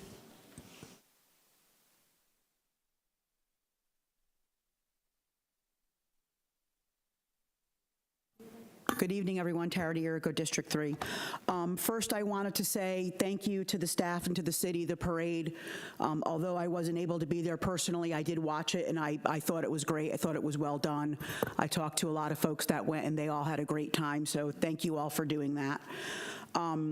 I also wanted to just touch on the ADP presentation.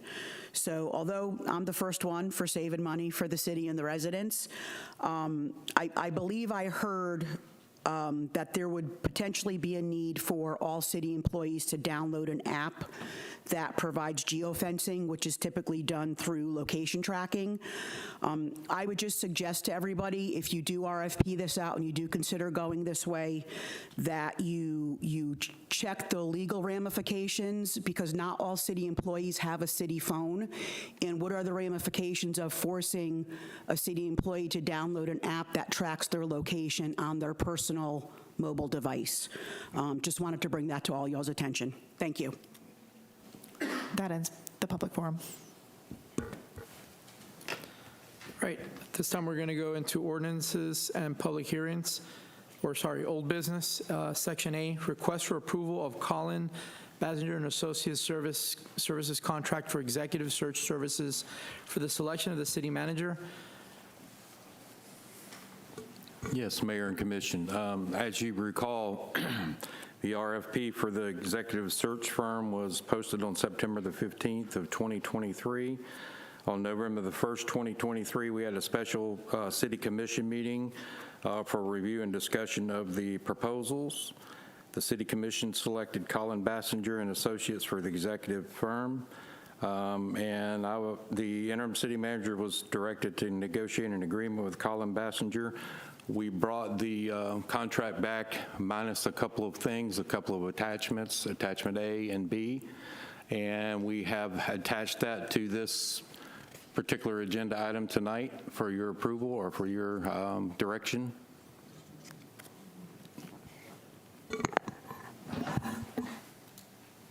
Is there any questions, comments from the dais? Commissioner Villa-Vasquez? Thank you, Mayor. I believe that the only thing holding back the approval was that Exhibit A documents, which I understand have been placed in the back? Yes, ma'am. They're placed in the back. They're also in your agenda packet, the full proposal by Colin Basinger. Okay, so having done that, which was the only requirement that was asked of us by the audience, I hereby move to approve the Colin Basinger and Associate Services contract for executive search services for the selection of the city manager. So motion by Commissioner Villa-Vasquez. Is there a second? Second. Second by Vice Mayor Jody Lee. Is there any public comment? There is no public comment. All right, can we please vote?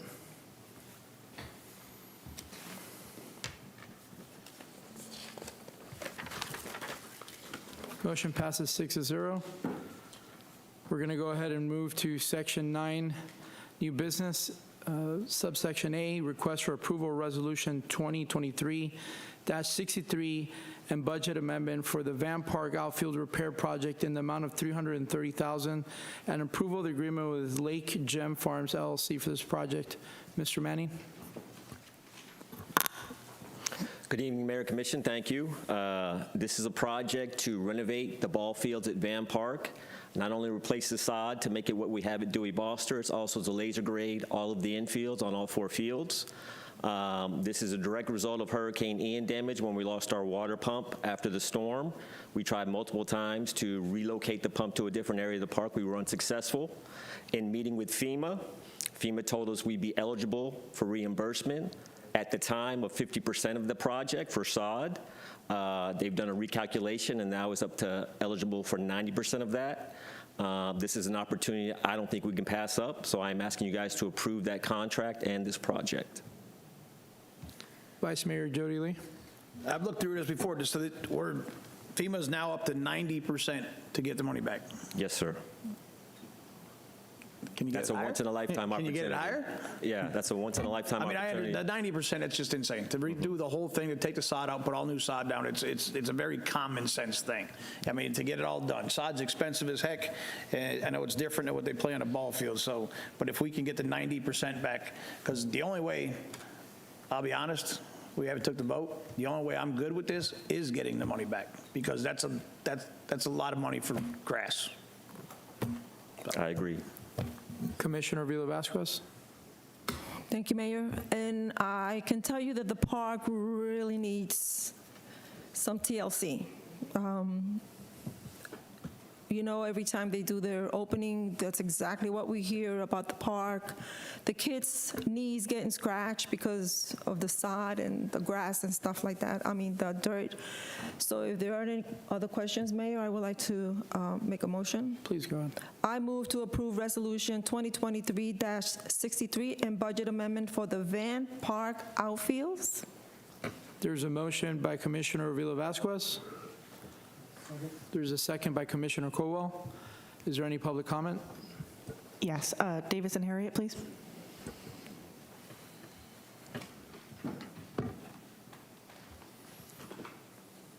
Jody, the cost share is a little bit higher. It's actually 90% from the federal government and 5% state match. But I just want to make sure that that project also includes the irrigation pump and other infrastructure that was damaged, as well as our multiple attempts to fix it. And then I want to just make sure that we've gone through and confirmed with FEMA that they're on board with the proper procurement for this item, since I think there's a few of us that question procurement. And then also just ask that we look into SB 4A funding on this offered by the state. It's legislative appropriations. They match the state 5%. And then last but largely, does the city, are we currently using our disaster recovery consultant for these projects? Thank you, guys. That ends public comment. So yes, we do have a new irrigation source out there. We've connected back to the city water. So yes, we will have consistent, reliable water to make sure we irrigate those fields properly. Are those costs in the FEMA project, though? Those costs were done in-house by the city. It's already been done. It's already been done. We've already done it. All right. Will you please vote?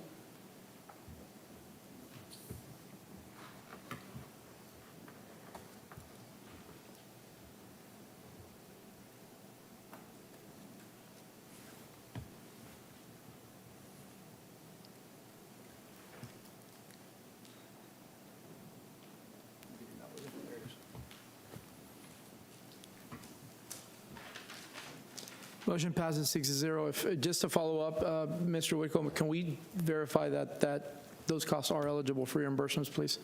Yes, we can. Please.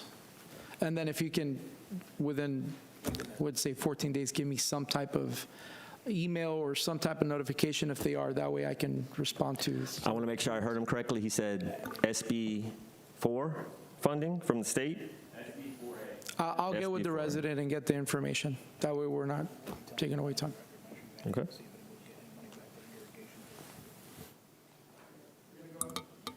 We're going to go ahead and move to section B.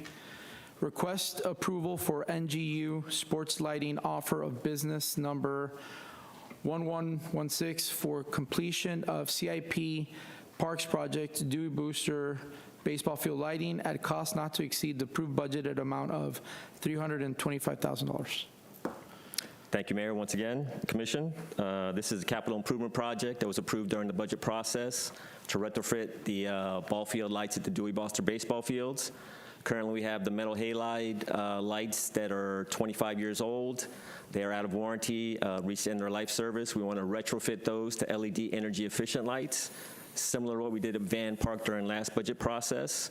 The budget amount was $325. It come in at about $250,000, so we are asking you guys to approve that project as well. That's already been approved in the budget. Vice Mayor Jody Lee, then Commissioner Avila Vasquez. Is there any kind of state or government grants to help with this? I know we got to redo it, and I agree we got to redo it, but this is another one of them things, if we can get grants or something else out there. I'm just kind of curious if there is any grants or anything we can apply for to get some of these parks, the lighting. I mean, they're always, Uncle Sam's always talking about helping our children. Well, we are working through the Climate Reduction Inflation Act that was passed last year by the Congress. There are some monies that we are going to apply for to get some reimbursement from that. We are in process of filling out that paperwork. And you said this is going to cost about $250, but you're asking for the $325? No, the budgeted amount was $325. It's coming at $250,000. The quote for $325 was when we started the budget process back in March. 6 months later, they have a new LED system. Manpower is going to cost less because it's less lights, less material, less manpower. Instead of being a 2-week project, we're looking at 4 to 5 days to complete the project. And you said it's $250? $250,000, yes, sir. Oh, okay, so the amount went down. Yes, it's less than the budgeted amount of $325,000. Okay, that's it. Commissioner Avila Vasquez. Thank you, Mayor. My question was exactly what Jody was saying, but then I realized that it's not $325, it's the $250 that's going to cost. So it's always nice to pay less than what we budgeted for. If there are no other questions, Mayor, I'll make a motion. I move to approve NGU Sports Lighting offer of business number 1116 for completion of CIP-Parks Project, Dewey Booster baseball field lights. There's a motion by Commissioner Avila Vasquez. Is there a second? Second by Commissioner Colwell. Is there any public comment? There are no public comments. Please vote.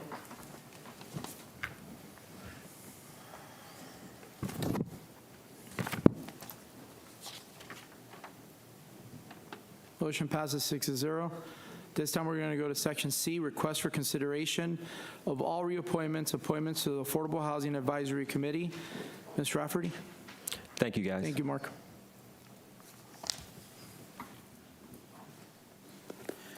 Okay, Commission, every couple of years, the entire AHAC board has to be reappointed, and this is the year.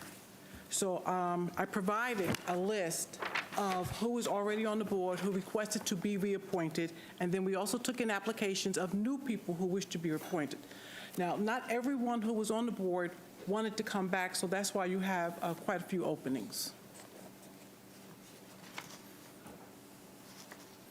Commissioner Avila Vasquez. Thank you, Mayor. So I have a few questions. I guess, Marsha. There are two members. We have a member. There's 2 members on the P&Z board.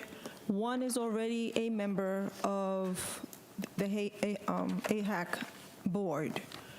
There's an applicant who is on the P&Z board and has applied for the AHAC board. Is there a conflict with that? No, ma'am. There is none. Okay. There is an applicant who receives CDBG funds from the city. Is there a conflict for that person to be on the AHAC committee? Because I understand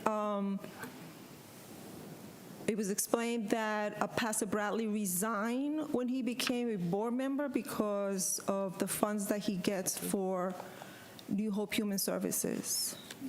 So if we're not sure, can we check? Yeah, I can't. I would have to actually look at that. And Can you please? Yes, please. Thank you. That is it. Do we want to table this then until we get confirmation? I would like to have that, but I don't think we need to table the fact to approve the current board members who want to reapply. So I would like to make a motion to accept their, the current members that are reapplying. There's a motion by Commissioner Vila Vasquez to accept only the members that are reapplying. Second. There's a second by Vice Mayor Jody Lee. Is there any public comment? There are no public comments. All right. How many seats, City Clerk, are coming? 7? There are a total of 11. There are 7 people who are already on the board who wish to remain on the board. Okay, so we're voting just for those 7. Okay.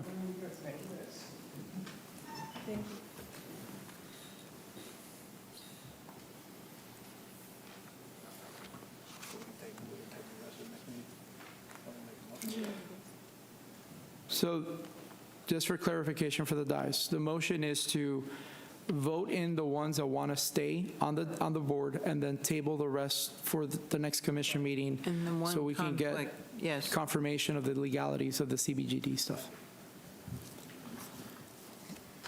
Motion passes 6-0.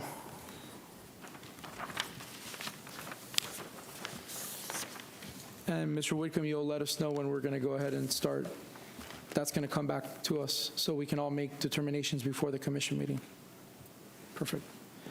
Yes, sir. All right. We're going to section D, request for approval resolution number 2023-61 and budget amendments for Community Development Block Grant, State Housing Initiative Partnership, Deltona Water, Stormwater, Transportation, Parks Projects, Municipal Complex, and Capital Equipment Replacement Funds. Ms. Leeson. The resolution and budget amendments before you are part of our budget process. The commission voted on September 18th for the 2024 annual budget. This resolution is to carry over funds from fiscal year 2023. Our fiscal year ends on September 30th, and after year end, we have 30 days to pay all outstanding invoices for services and products received up to that date. After 30 days, the Finance Department evaluates all the outstanding capital projects.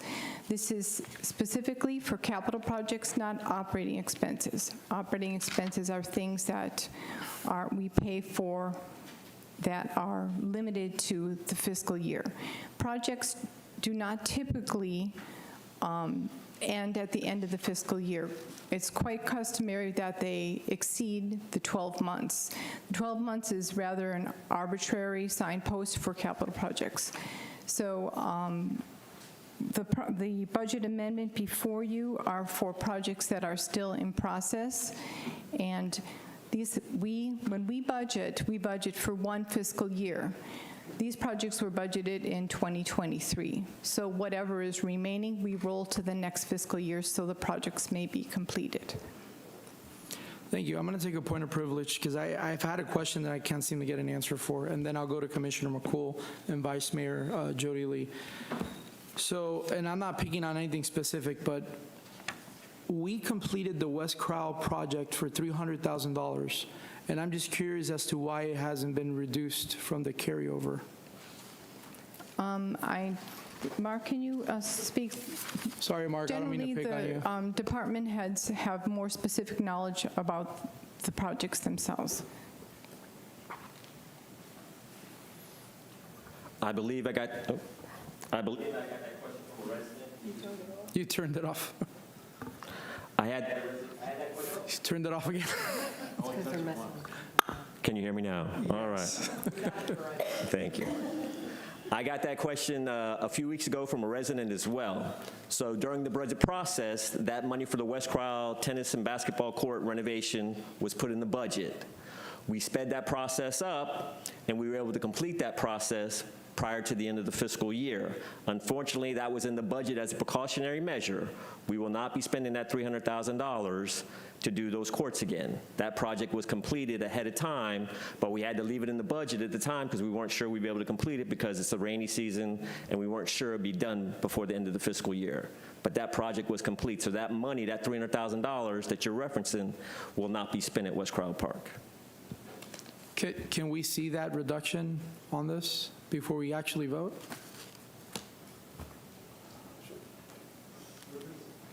Now, are you saying would you like to see the budget reduction? I'd like to make sure that when I'm voting for this, we're not carrying over a balance that we're not going to use. We'd have to change the resolution in the budget amendment. So I'd have to move that to another meeting. I would be okay with it, but let's hear from Commissioner McCool and then Vice Mayor Jody Lee. But let me just explain something also. The project has been completed, and then we will pay for that project. Because the funds are budgeted, they will not be spent 2 times. Just because the funds are budgeted does not necessarily mean that's going to be spent. It's been spent 1 time. I get it. Okay. It just looks better when I'm voting on something on paper. Okay. Just crossing my T's and dotting my I's. Okay. Commissioner We'll McCool have and then to Vice bring Mayor that Jody. before you for the next meeting then. Commissioner McCool. Thank you very much. Thank you, Mary, for this, and for you guys today for spending this time on this right here. I had a question about the very same thing, because some of these, as it was explained to me, that and looking at all of these projects, some of these are in the 5-year CIP, and we have moved them a couple of years moving forward.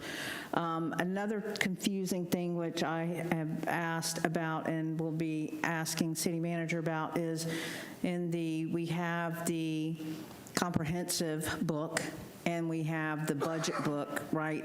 And those are at times confusing, especially because of these projects getting carried over, So I know that the city manager has budget workshops coming up on this, and I really want us, when we are meeting with the constituents, on these matters here, because it's things like this that are very confusing because of government accounting practices as opposed to business accounting practices. So I just want to bring stuff like that up. I know that we can't spend it. I know that we have encumbered funds moving over, and I just want that explained, you know what I mean, 100% as we go along in that budgetary process, because it's very confusing. Government accounting practices are very confusing. I'm a lay person, I'm a business person, and it's totally different. So I'm asking that we do that as we move along. I understand that it's in the budget, but it's not being spent. But a lot of the belief is that because it's in the budget, that's what we're actually spending, and that's simply not true. So I want us, as we go through allotting this money, and that's why we come back, and I want that to be restated also. That's why departments come back, anything over $25,000, so that we can say this has already been approved in the budgetary process.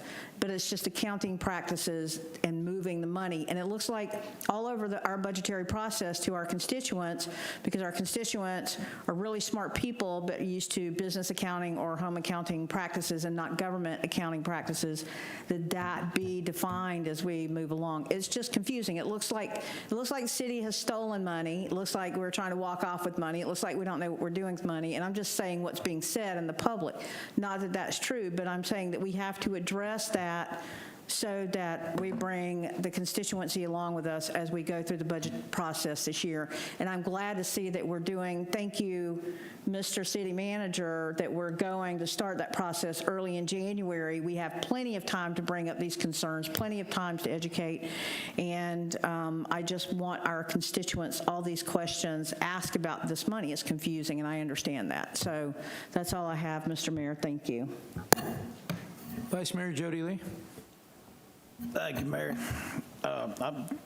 On all this stuff, I see the stuff in there for the stormwater, wastewater, transportation, parks projects.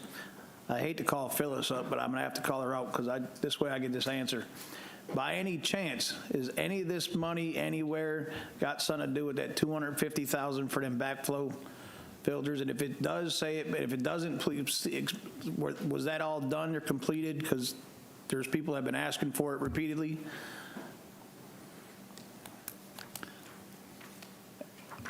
And if that was all done, was that $250,000 already done? The backflow preventers all done? What was that part of? One moment.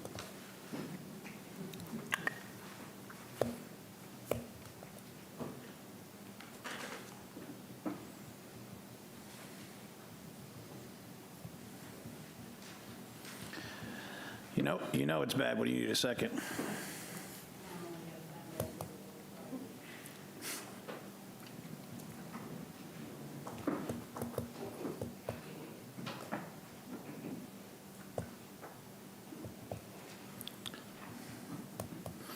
Well, at least you know I didn't warn you.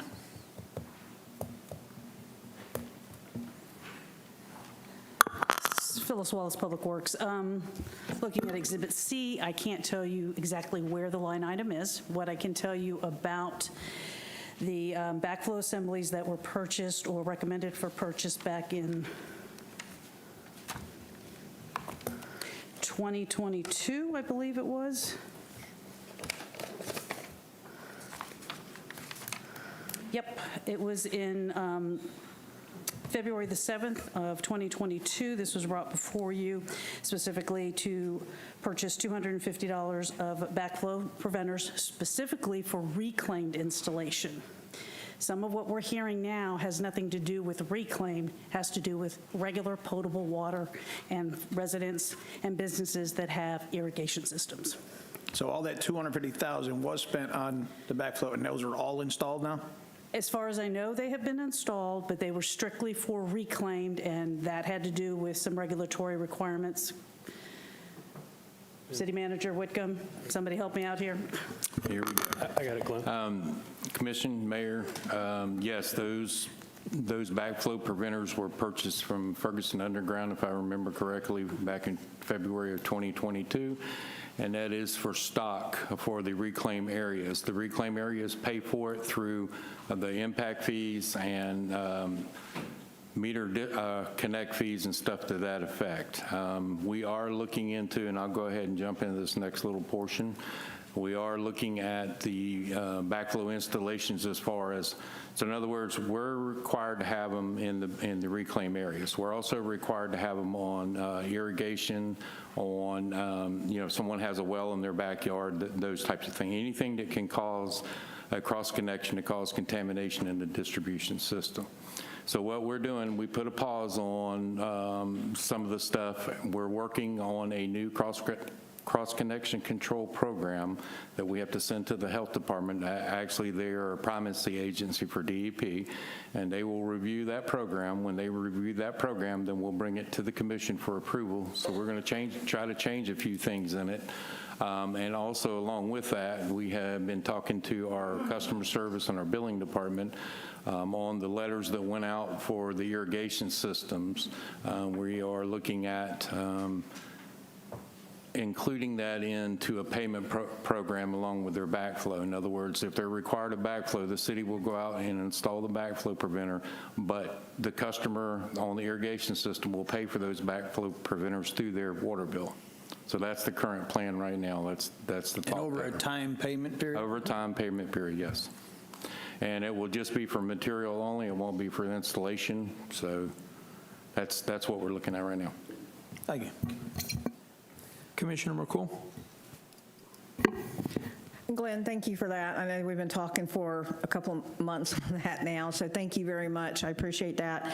And what we were talking about, you and I talking about earlier, putting them on a payment plan, right? If they cannot afford to go ahead and have it done, not charging for the labor, right? And then it will be over, what, 4 months? Did we talk about 4-month period? Yes, approximately 4 months, but once we have all that plan in place, we'll get back with you. So we've kind of put a pause on the letters that were going out and everything else, so that we can revisit this. So this is a process of a few months to get all this done with DEP or the health department, and coming back with y'all for a new to approve the new cross-connection control program. And could you reiterate that this is a state requirement? This is a state requirement per state statutes, and it's Rule 62555, and that's the rule that regulates our cross-connection control program. It's written off of that. It's also off the AWWA M14 manual that's referenced in that rule.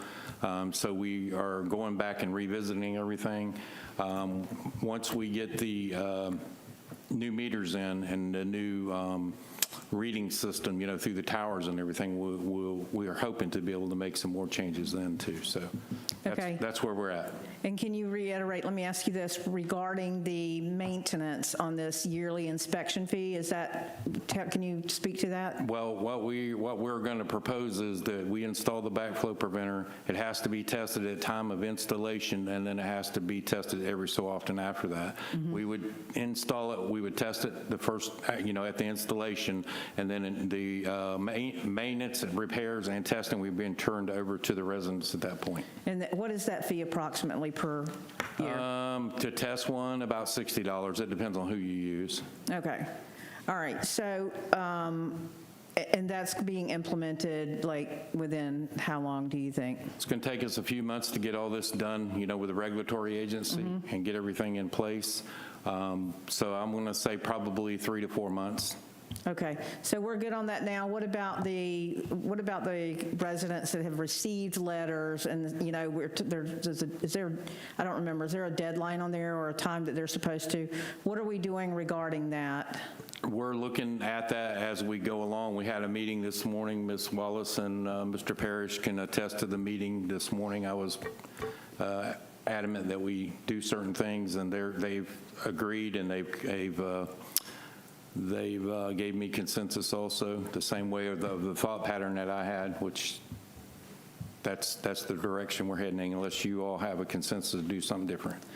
And that's fantastic, and I want to make sure that the public is, they're notified this evening if you're listening to this, but if we get that messaging out there as soon as possible that we're working on that would be amazing. However, we need to get that out, because I know that some have the letter in their hands right now and they're concerned about being in compliance.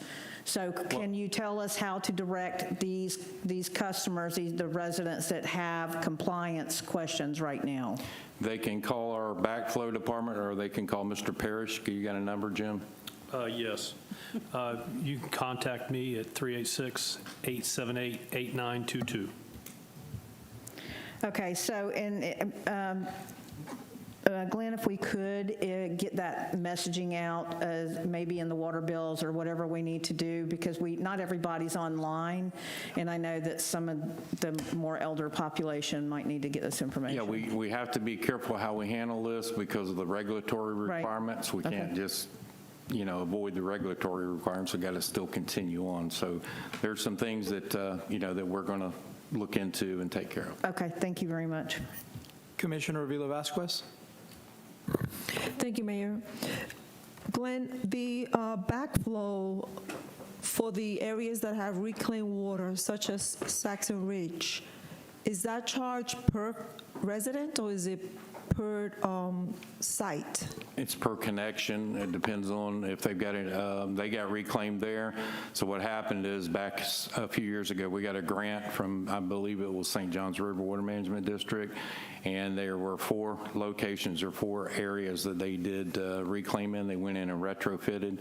One of those was Live Oak Estates, Lake Baton, and Saxon Ridge. I believe it was those 3. There might have been one more. And a lot of those in the beginning was under grant money, so we were able to offer it at that time through that process where they didn't have to pay for the backflow preventer right then. But that has all expired, so now we're back to the way we need to operate.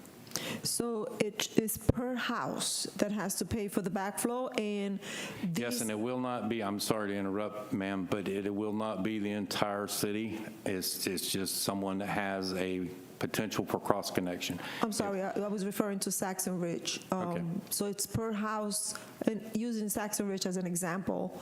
So it's per house in that division that has to pay only for the if they backflow. hook to the reclaimed water. They are, all of them. So when they were hooked up to reclaimed water, none of them had a backflow? This is something new that's coming in right now? No, we've had a cross-connection control program since Florida Water Days back in the day.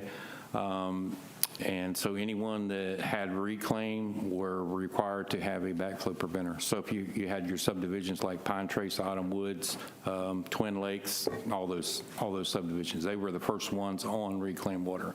But since then, we've expanded. All the new subdivisions coming in, if we have reclaim available to, that is piped to them, then they have to have backflow preventers also. Okay, so some of them already might have it. Yes. They might not need. Okay, thank you, because I know I'm going to get some calls after this.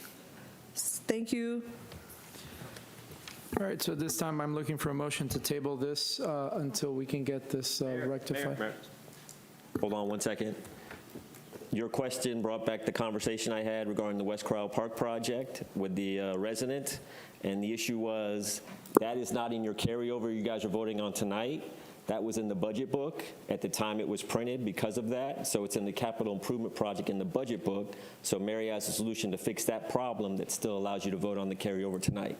The West Corral Park carryover is not in your packet tonight. I get that, but my question was, why can't we add the reduction on that carryover sheet that we were getting? That was my question.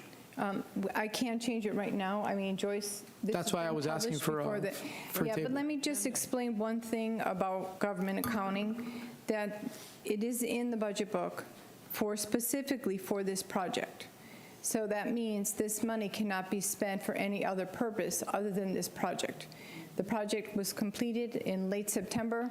The budget book was voted on September 18th. So these funds will not be spent for any other purpose. I can bring a budget amendment to you next time to take it out of the budget, but it wouldn't be spent anyway. It'll just remain in fund balance. Just for transparency, that's all I'm asking for. Okay, If anybody wants we can to do a motion for it. But there's no reason to hold up this current carry forward. Okay. Is there any motions?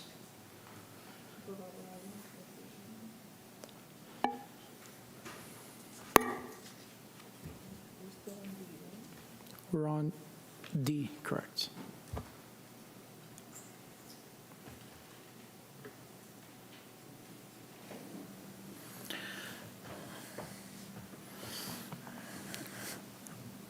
Vice Mayor Jody Lee. I move to table the resolution 20-23 There's a motion to table the resolution. till next meeting.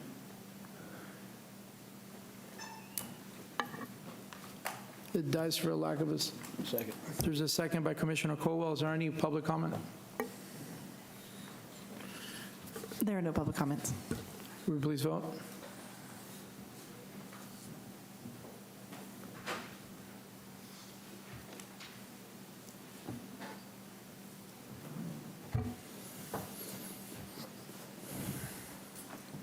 The motion to table the resolution till the next commission meeting passes 6-0.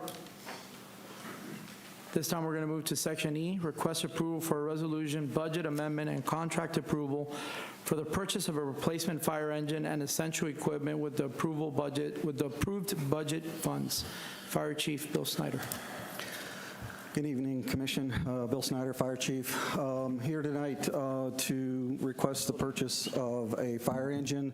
This engine was budgeted in the budget last year, in this year's budget.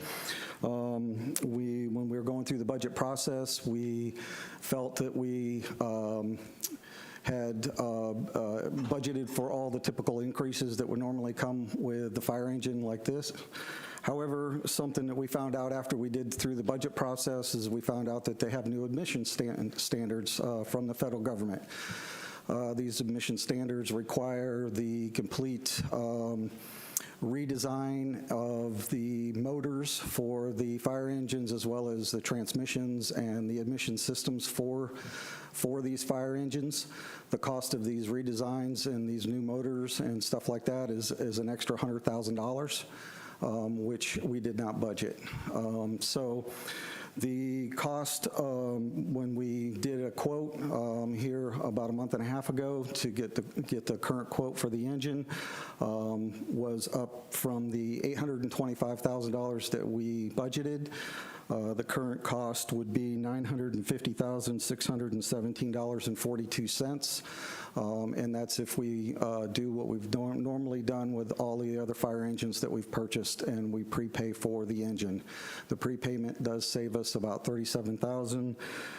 Well, it saves us $37,892.90 by doing the prepayment. With that, if we do approve the engine, we would need to approve a budget amendment.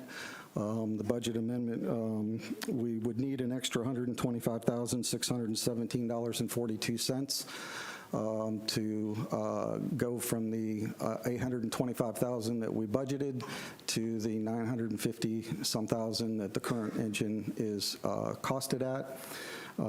Finance has requested, if we do the budget amendment, that we do it for $126,000 even, to just round up from the $125 and change for budgeting and accounting purposes. And with that, I'll take any questions. Commissioner McCool? Chief, I want to find out just for us, when did EPA change this? The standards, because I'm just, when was this changed? I'm going to go ahead and invite, I've got a representative from the fire truck company here, so I'm going to invite him up and see if he has that answer for you. My concern is that it wasn't presented to you. Was it changed after the presentation to you, is what I want to know. Good evening, Mayor, Vice Mayor, and Commissioners. Name's Mark Oakes. I reside in Seminole County, Florida. I represent South Florida Emergency Vehicles. The federal standard came out last year, but there was not clarity on the issue as far as what the impact was going to be. We were told that there was going to be a new emission standard that would take place if a truck wasn't completed at the end of 2024, it would have to comply with the new standard in 2025, and therefore, in this case, this truck would also be under the new standard. In that, the current motors we use, which are Cummins L9 and X12 and X15, is primarily for the fire service, and there are some tractor-trailer companies that use those motors as well, but our fire trucks are solely designed around those. Those motors are completely going away. There is brand-new motors coming in with new numbers, totally different configuration, size, heat. They're putting new electrical, and then also after treatment canisters. We have a good idea what the motors are going to be. They've told us the cost, but we still do not have exactly how the emission canisters are going to impact the actual real estate on a fire truck. So, not deferring blame in any means, but the federal government on this and some of the R&D going in place for these new motors has not been totally clear to us as a manufacturer and vendor. Is there a chance that it'll need further budget amendment on this item, or if you lock in, is this additional 126 that you're asking for going to cover us? Suffolk Corporation believes that we have budgeted the appropriate amount. There are other changes in the fire truck, not on the federal government side, in the future that are going to come down the pike, but we're not addressing that in this truck, because if a PO is given before the end of the year, we don't have to comply with those changes as well. Right, and that's what I wanted to understand, right, is that the constituency to understand, anytime we have an additional cost like this, like we have to ask, all the questions. Absolutely. I get it, I understand it. As you're explaining it, but I want to make sure that the constituency knows this isn't a failure on our part to plan properly. This is federal regulatory, that it was implemented. It's still cloudy now, but we need to go ahead and purchase this vehicle now because of the additional costs that can be also in the future. So I want us to get locked in. Thank you very much for understanding that, because you are not the first government agency that has asked us this tough questions, and it's been difficult for us. And I feel for the fire chiefs and other public safety officials that have to budget, because there's a lot of unforeseen costs that they could not have foreseen in the future. Thank you. So I have a couple of questions, and I'll go to Vice Mayor after. Chief, is this for a new fire truck or a ladder truck? No, this is a fire engine. We have 2 similar engines on order now. This would be a third one that we would have on order. Okay, is this one replacing Yes, this one. Which one is replacing? So the first one we got on order was replacing a 2002 engine that we currently have in auction. It's completely out of service for safety concerns. The second engine that we have on order, we purchased 2 engines back in 2006. Those engines are 17 years old now, and the engine that we have on order, which will come in somewhere around late 2025 probably, will replace one of those 2006s, and this engine here will replace the other 2006 when it comes in probably around 2027. So this truck that we're replacing, how much has it been? How long have we had it in the city of Deltona? The ones that we're replacing? Yes, the one that this one is replacing. The one that this one was replacing has been in service since 2006. Okay, so a couple of years. The reason I'm asking you these questions, it's nothing to do with the fire department. I have a big problem right now with the county, right? How many times have any of those fire trucks that we're replacing have been outside of Deltona? I couldn't tell you for sure. I mean, we have mutual aid agreements with the county, with the mutual aid and auto aid agreements with Volusia, with Orange City, with DeLand, and that's how we interact with each other. The reason that we have that is so that we don't have to budget for 20 fire stations and all this extra equipment. You can't ever budget for the worst thing that could happen, and therefore we have to rely on our partners for that. And so it's a give and take where, like for example, on our structure fires, anytime we have a structure fire, we send the 4 closest engines, the 2 closest battalions, and a squad to that call, a squad and a ladder. We don't have that much equipment here in Deltona in order to do that. We only have 1 battalion, so we get a second supervisor from another agency. And it's a give and take going back and forth for safety concerns so that we don't have to budget for that extra equipment. And so that's kind of the reason that we do that kind of stuff. So yes, we are out of the city often. What is the percentage of, it doesn't have to be an accurate number, right? But what is the percentage of structure fires that we have in the city versus EMS? It's a very low percentage of structure fires, actual structure fires in the city, yeah. So now it's an actual, the structure fires are a very low percentage of calls that we run, but they're a very high percentage of calls that we, for resources, manpower and resources. Would you say that this truck could literally, the same amount that we would pay for this one truck can literally supply us 2 EMS cars or EMS trucks? Pretty close. Pretty close. What is our current response time when we get an emergency call? Our current response time, do you have an idea? The actual response time itself is a little over 7 minutes, but the actual time from dispatch to the time of arrival is around 11 minutes. Yeah, so when we're talking about response time, you're talking about from the time that 911 picks up the phone till the time we get on scene. And in that, we have different areas that we monitor. So we have the call processing time, the amount of time the dispatcher takes to process the call and call us. And tone us out at the station. Then we have the turnout time, which is the amount of time when we get the call at the station till the time the wheels are rolling down the road. And then we have the travel time, the amount of time it takes us to get from the station to the call. and the time it takes us to get from the station to the call is around 7 minutes. The time it takes us, a little over 7 minutes, and the time it takes us to turn out and all that extra stuff is around 11 something. How are we doing with that time frame? Are we in a good level, or are we getting close to a dangerous level? We're above the average. So the average travel, the National Fire Protection Agency has a standard of 4-minute travel time, and we're around the 7-something travel time. We have a turnout time of around 2 minutes right now. They recommend about a minute. So that's us getting out the door. That's how we design our stations, things like that. And the call processing time is way up. It's about 3 minutes and 3.8 minutes on the 90th percentile. These are 90th percentile numbers. And that, I don't remember what the NFPA is for call processing, but it's significantly less than 3.8 minutes. Would you say that we've been to cities like New Smyrna or Edgewater for emergency calls? Yes. Okay. Yes. Here's my issue, and I'll start going to different commissioners here. Here's the issue I'm having, right?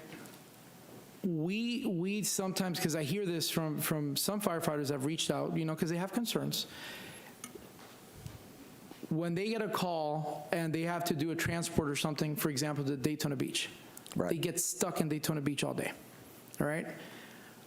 I have a big issue with taking away firefighters of the city of Deltona to provide what the county seems to be not getting their act together on. We're putting wear and tear on our vehicles. We're paying our man time, and I get we have some type of agreement, but I don't see how that's benefiting my residents. When you're telling me that we're above average on something, and you're asking for a brand new truck, which I get we budgeted for it, right? We are putting wear and tear on that to solve the county's problem. And I get that the county is used to doing whatever they want, and I know I'm still new at this, right? Only a year, I get it. But the more I dig in, the more I learn. I have an issue with that. I have an issue with doing anything until we get to the table with the county and fix the fiasco that's happening. Because I feel like our firefighters are kind of being taken advantage of. That's just my opinion, right? And if they have an issue with hiring firefighters, that's kind of their problem. I want to prevent a situation where, let's say we have a structural fire, right? Or we have an issue where we need the manpower. Well, we can't give it because now we're risking some of the residents dying because they're in Daytona Beach or in New Smyrna or in Edgewater. That's the issue that I'm running through. I'm taking my emotion out of it, and I'm looking at this as an elected official who represents a whole city. And when they call me and when they ask me questions on, hey, you're going to approve this additional money, why doesn't the county step up and help put in some of those funds? That is the awareness that I want to bring up. So, Vice Mayor Jody Lee, and then I'll go to Commissioner McCool, and then Commissioner Avila Vasquez. Mayor, I agree with you on the call thing, because there's many times if we get an ambulance call or there's a call, they have to have so many people on a truck, so they take people from ours, so now our trucks are short and they can't go out. It makes a safety concern. And I agree with you, we have to get with the county to fix that agreement. There's also a pay thing in there too, where we pay them a percentage, where we should be able to pay to do it a different way and not have to pay them as much as we pay. But I'd like to make a motion to approve the resolution budget amendment and the contract to purchase a replacement fire engine, essentially equipment for the approved budget funds. Second. There's a motion by Vice Mayor Jody Lee and a second by Commissioner Avila Vasquez. Commissioner, you're also on. Yes, I would like to ask a question. Go ahead, and then we'll go to public comment. Thank you, Mayor. So right now, what we're just approving is the $126,000 to add to what was approved in the budget. Well, you're approving $950,617.42 for the purchase of the engine. $126,000 of that is a budget amendment. Right. To come up from the $825,000 that we currently have budgeted. Correct. I have a question. So the Sheriff's Department has a new system that they're currently working with. That when 911 is getting the call, the emergency call, their deputies can hear this call in their cruisers. Is that something that can be available to our sheriff's department? So by the time 911 calls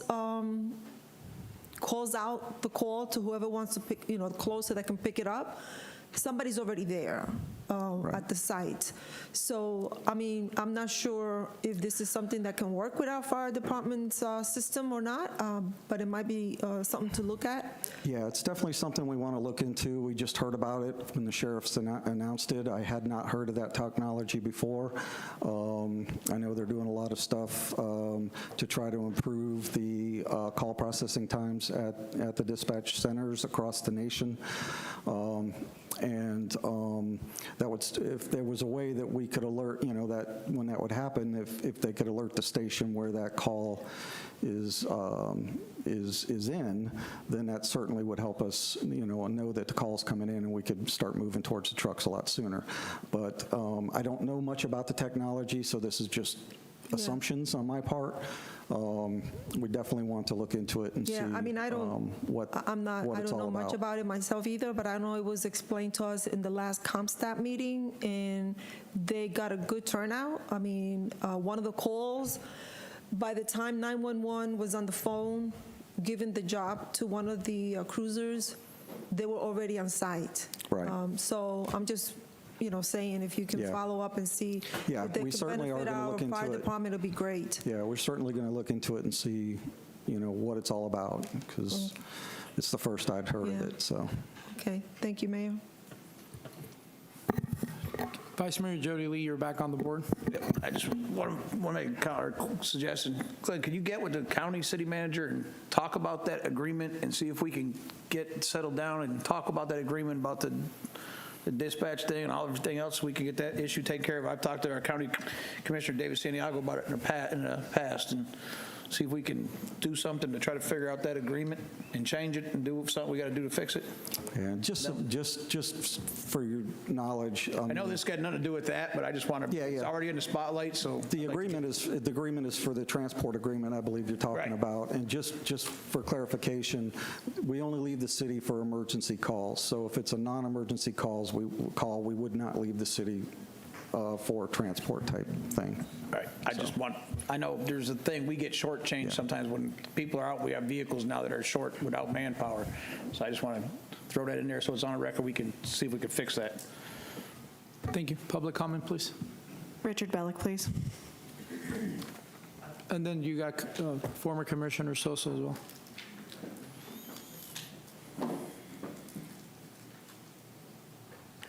I think when you consider this, I think something went astray. Now, the truck is bought in 2006. The mayor's comment was it's a few years old. It's 2023. That means it's 17 years old. That's not a few years old. That's 17 years old. Think about that. David Sosa, please.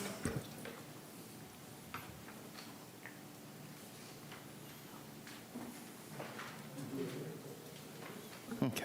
Now, this is something we probably should have had a workshop on instead of chickens and dogs.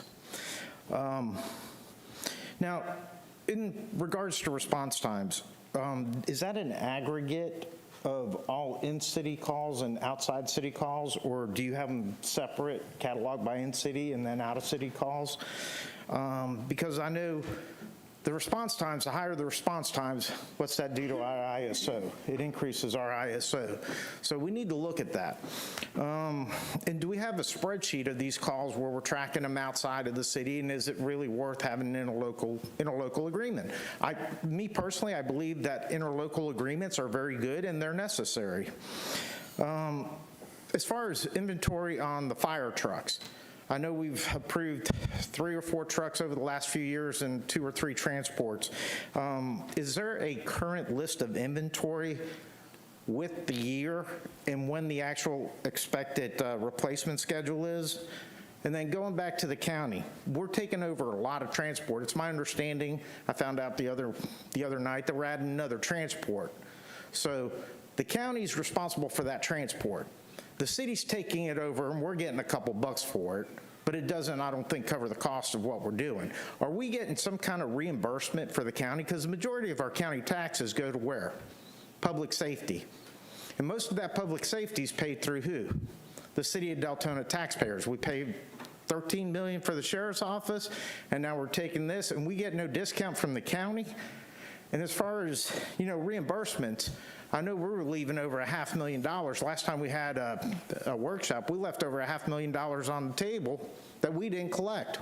Where do we stand on that? I think those are things that the residents need to know. Thank you. That ends public comment. Okay, we have a motion by Vice Mayor Jody Lee and a second by Commissioner Avila Vasquez. Can we please vote?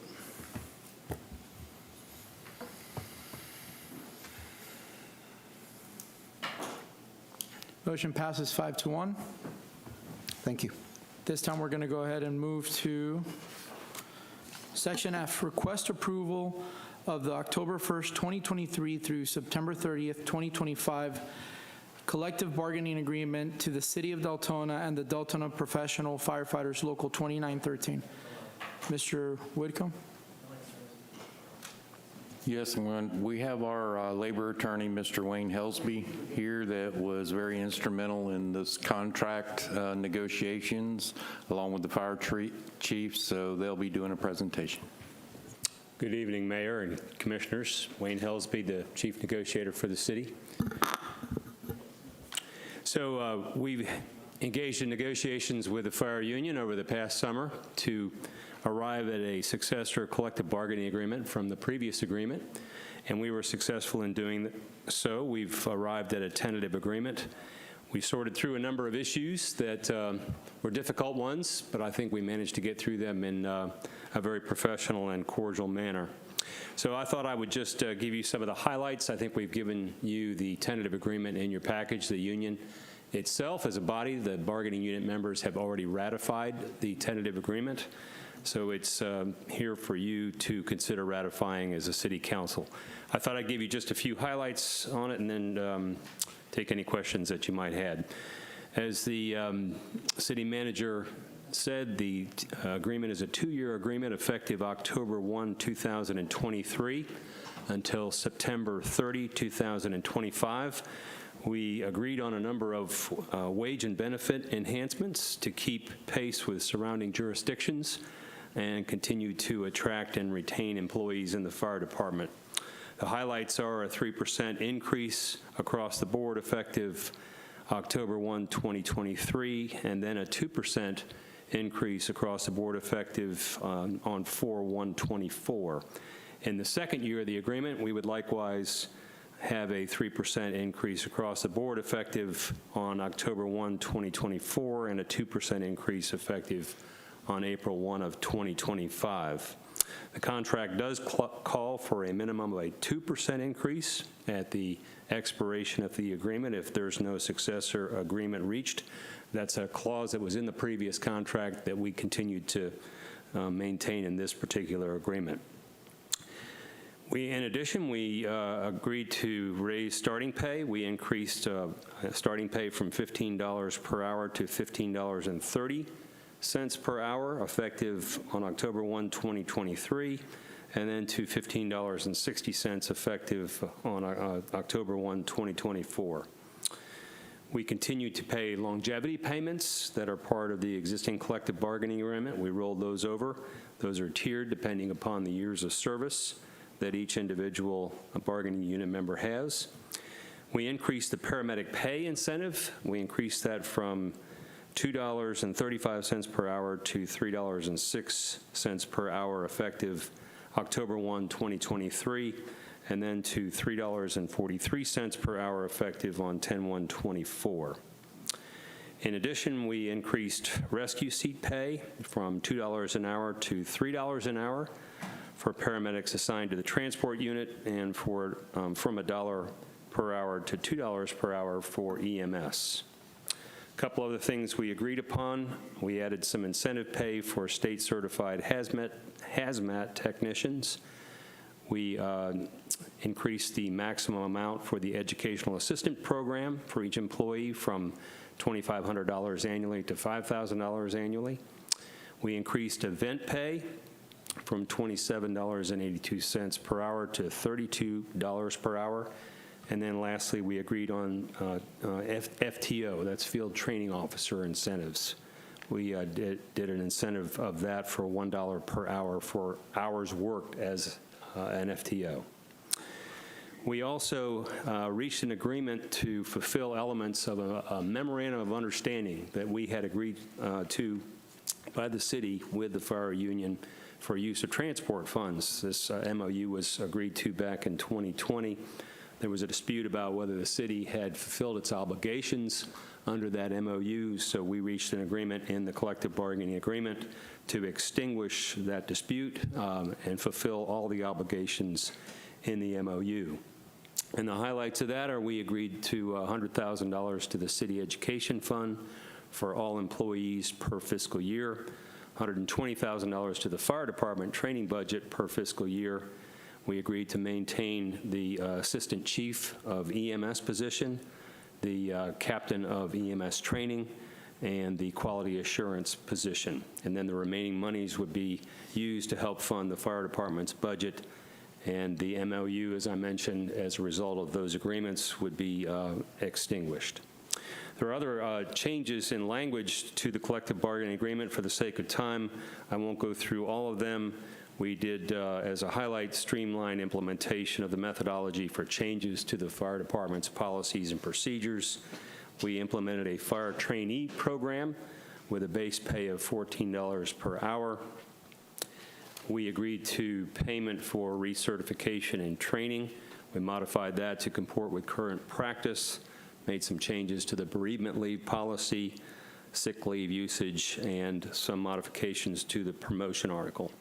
And then lastly, the union had requested, as we discussed in executive session some time ago, some changes to the pension plan. Specifically, they wanted an increase in the health insurance subsidy for retirees, and the age limit for drop eligibility increased from age 60 to age 65.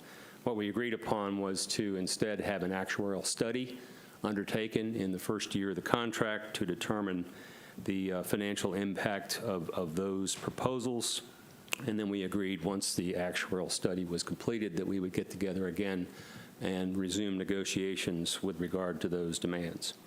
So that's pretty much the highlights of the agreement. As I mentioned, it's a tentative agreement that we've reached with the union.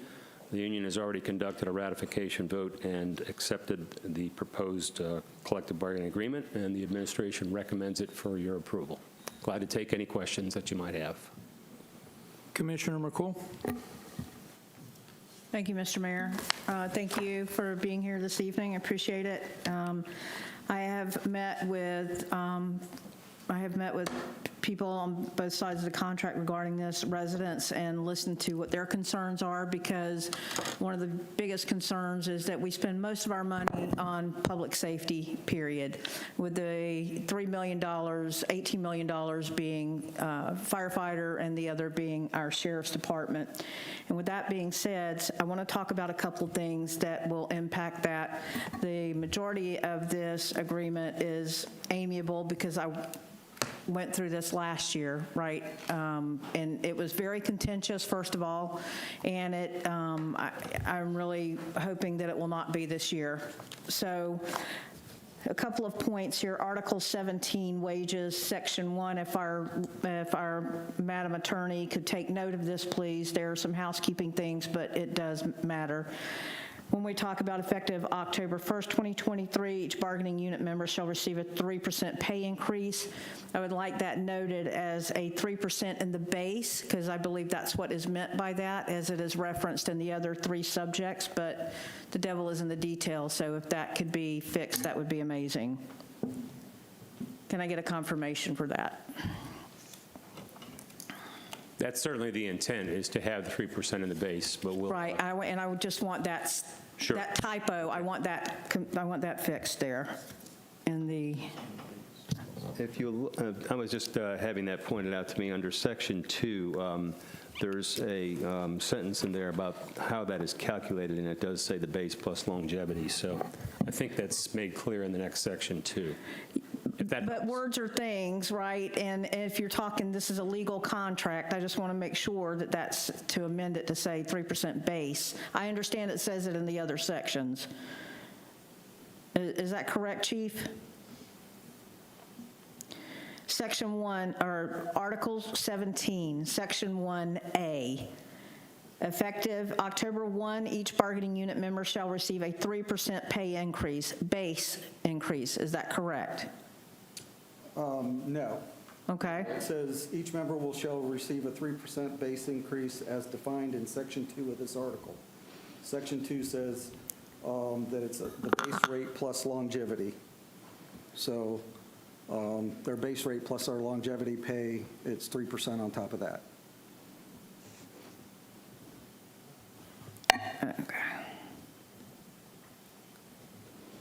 Because longevity is automatically, with those that qualify, the longevity pay is factored into that automatically, correct? It's factored into the base pay. Yeah, okay. Yes, and that's been a standard for a few years now of how their raises are done. Okay. And then next, I want to move over to Article 18, incentive pay. I'm absolutely for incentive pay. I believe that it encourages people to be better for our city. And I need this explanation because this is one of my sticking points last year, okay? One of our largest liabilities and things that we worry about, and when I say us, I'm talking about taxpayers, is the pension fund. I understand, first of all, I want to ask, when will the actuarial happen? I know that it said in the first year, but is that possible to get it done as sooner than later with a commitment to have that done, the actuarial done? If this is voted in, we will get with the pension board as soon as possible to see about getting the stuff that's in here, get the actuarial done on those. Because I understand this is for 2 years, but I understand also that if the actuarial happens and it has something contradictory to what we're projecting, that there's room to come back and discuss this, right? There's negotiation points if indeed the actuarial finds something that's punitive or overburdensome, correct? Well, the purpose of having the actuarial study done is to determine what the cost implications would be on the union's proposals, the health insurance subsidy and the drop. Right. So that's what the actuarial study is going to be about. And once that's concluded, whatever that actuarial study shows, we'll sit down and have negotiations as to whether we want to do something along those lines or not. Okay. Does that make sense? Yes, absolutely. Okay. Article 18, incentive pay, Section 1. The employer shall pay 21% per hour to the employees who perform each of the identified duties. Yes, fantastic. Incentive pay is necessary. So I wanted to explain the difference because up until 2018, what happened is for each of the incentives, right, it was a flat rate paid at yearly, right, a flat rate paid. However, with the 21 cents per hour per revolution or per specialty, that then becomes pensionable, right? And so the concern is, why did the city, or tell me the logic or the rationale behind the city, and I want to understand the cost difference between the two, right? Go to, why did they change it from the flat fee to the hourly rate? What happened there? So the main reason we switched from the flat rate to the hourly rate was once with the contract the way it was at the time, when you were given the flat rate, it was yours for the rest of the year. There was no, if for whatever reason you say you came off, you lost your incentive for whatever reason. You were either already paid that incentive. There wasn't a way to, or it wasn't an easy way to prorate any of that or any of that kind of stuff. So when we went to the 21 cents an hour, the logic behind it is say you're on the special operations team and you're receiving the 21 cents for being on the special operations team. If you quit tomorrow, we stop the incentive immediately. So you wouldn't get that incentive unless you actually deserve to get that incentive.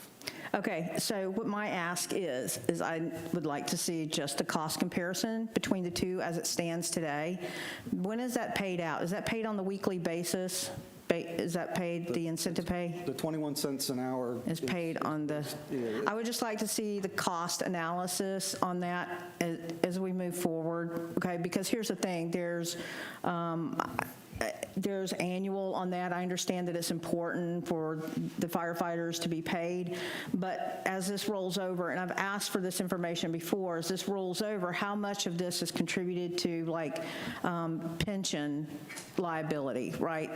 And that's all I want to know, because it is incentive. Again, please let me reiterate that I want as many firefighters as possible to have as many of these incentives as possible, because it makes our department stronger, better for our residents. So it's not that. I want us to be on the right side of what is financially responsible for the city.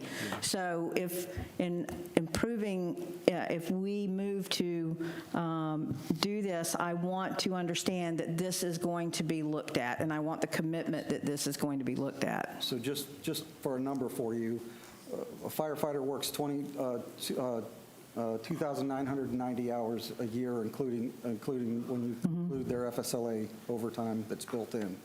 So if you take the 21 cents and you multiply it by the 29.90, you get $627.90. So that's how much they would make a year if they work overtime. Then that could go up a little bit more, but I mean, at the end of the day, you're probably Within a couple of dollars, because if I'm not mistaken, wasn't each revolution like $750 or something annually? It wasn't each one, like if you were special or go down to EMT, Honor Guard or whatever, wasn't it $750 per year? Before? Yes. It was $650. $650 per year. $650 a year, if I'm pretty sure on That was that. a previous contract, that was not a change in this contract. Yeah, that was, No, 2018 is what I'm saying, like I remember way back in 2018, it was on the previous one. yes. Right. And here's the thing, again, I want our firefighters to be incentivized. I just want to make sure that we are capturing the best rate possible on that also. I have another question here. I want to talk about transport for a moment, because it's been a hot topic, and I want us to, that's the last thing I want to talk about, transport. We talk about what transport is bringing in, and then we also talk about what the costs are associated with that. And I know that I know that I've at least asked regarding that manner what the expenses are. We've talked to accounting, and it is my understanding that transport costs are folded in with the there's no way to differentiate what the actual transport costs are because of the amount of different factors that go into it, right? So what we're trying to understand, what I'm trying to understand, is what the actual transport costs are. And I know that in here we talk about what we're going to put back into the city for the positions. I know that you and I talked about it a little beforehand, and I know that I also talked about it. I've touched on it, I believe, with the city manager. So what I want to understand here is when we do transport, and we have 4 positions in here, I'm sorry, I'm stalling, I'm trying to find where I have the notes again, but when we go back in here and transport, could you please tell me the positions like we talked about beforehand that are being covered, or where those transport dollars are going, and it's to cover cost of positions that are already filled, right, and 2 positions that are wanting to be filled. So when you look at our current ambulances that we have on the road, both of those were justified before we started transporting. So those costs were already associated with, there's 6 people, it takes 6 people to staff an ambulance, 2 per shift for 3 shifts. And then you got the cost of, the amortization of ambulances over about a 7 to 8 year period, plus your medical supplies, your fuel, your oil, your maintenance costs, all that type of stuff. As far as a number, I don't have an actual number like that, but to give you an example of where we have trouble getting an exact cost is, we have a budget for medical supplies, but those medical supplies go across all of our units, not just on our ambulances. They go on our fire trucks as well. So, but we could come up with, close estimates of what it would actually cost. Some of the other positions that we have is the EMS chief. In here, if it's approved, we'll have an EMS captain, and we have a quality assurance person. The quality assurance person looks at all the reports that are generated from a medical standpoint when it comes to transport, but she also looks at a good portion of the reports that are generated by the non-transport people, the fire engines. So if the fire engine goes on a call and a Volusia County ambulance comes in, they cover about 50% of our calls. So if a Volusia County ambulance comes in, we'll generate a report from the engine, but it won't be a transport report. If we respond to a call with an ambulance, then there will be a transport ticket for that as well, a transport report for that as well. She reviews all of those. So to say her full salary is based on transport wouldn't be correct, but a good portion of it is, because a good portion of what she does is tied to transport. Our EMS chief, on the other hand, does a wide variety of things. Again, we have 5 suppression units or fire engines or ladder trucks, and we have 2 ambulances right now. So what he does is, when it comes to training, it comes to making sure our medical protocols are done, making sure our paramedics are cleared by the medical director, and all that type of stuff. So his salary is not solely, even though it's being paid for by transport funds, it's not solely dedicated towards the transport function, if that makes sense. And it does, and there's a lot of confusion. There is a lot of, as far as the transport, because I believe at some juncture, transport was touted as being profitable, which it's never going to be. Transport is never going to be profitable. The goal there is to make sure that we have the best to transport our patients and make sure that our residents are supported in that way. So I know that there are some residents that have some pressing questions here. I hope that as public comments are done, that we can address these to that satisfaction, because these questions, the devil is in the details, have been asked of me. So keeping that in mind, the last thing I'm going to ask, because there'll be more questions here, but the last thing I'm going to ask is, I'm going to ask our city manager, whatever, when was is it 2008, is this our last, or 2011, I'm sorry, the City of Deltona Administrative Policy and Procedure, is this the latest that we have in here? Does someone know, can someone answer that? Is this the latest policy and procedure that we have? 2011, it's the one in the back of our Appendix D regarding the drug-free work policy? Yes, I believe it is. 2011. Okay, so while we're on this subject, I also would like I would like us to revisit the administrative policy and procedure, because we are in 2023. There's no addressing here about medical marijuana. It is prescription now, and I would like to see this addressed in the city's policy and procedure. I understand what the federal CDL requirements are. I work in that field, but I just want to make sure that we have a policy, because at current I've asked and it's a solid no, but medical marijuana is now a recognized prescribed drug. I understand federally it's not, I get that, but we have a city policy that doesn't reflect that. It is allowed in Florida, and I would like this revisited to add medical marijuana to the policy, because we need clarity on that, whether it's a yay or a nay. If we're testing our employees and they have a medical marijuana card, if they're not driving, are they going to get ditched for violating a drug policy when it is a prescribed drug? So if we can just do that also, and I'll reserve other questions for after public comment, because I had someone in my office before the meeting that I'm sure is going to have some questions regarding this. So thank you both very, very much. Commissioner Villa-Vasquez. Thank you, Mayor. The Vice Mayor was on the line? No. Okay, are we going to public comments? If not, then I would like to make a motion. You can make a motion. We always go to public comment, though. Okay, I move to approve the October 1st, 2023 through September 30th, 2025 collective bargaining agreement between the City of Deltona and the Deltona Professional Firefighters Local 2913. There's a motion by Commissioner Vila Vasquez. There's a second by Vice Mayor Jody Lee. Could we please go to public comment? Albert Bryan, please.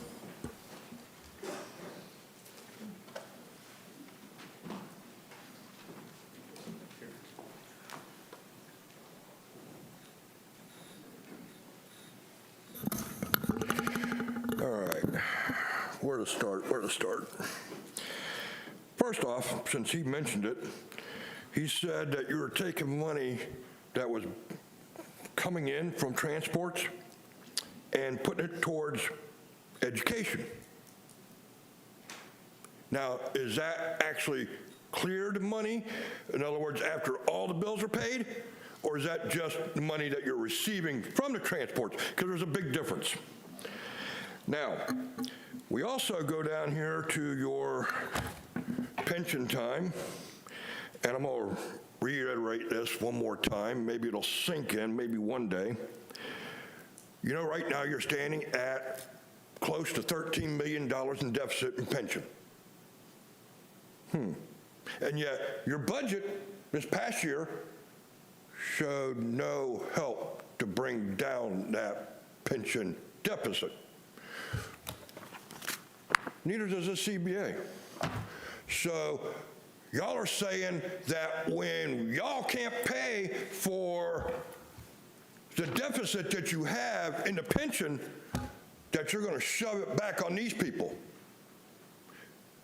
Why don't you take the 2% raise that you're giving in March of each year and have the firefighters pay that into the pension to bring down the deficit part of it? Or is that too difficult? Because what other city employee here gets 5% in a fiscal year raise? Can anybody answer that? I didn't think so. Thank you. Now, let's see here. Put my glasses back on. You're going to take an increase to drop from 60 to 65. I'm glad that's just a study, because if that was actually the case, that deficit that I was just talking about would increase a lot. It's amazing that we call this friendly to the citizens of Deltona.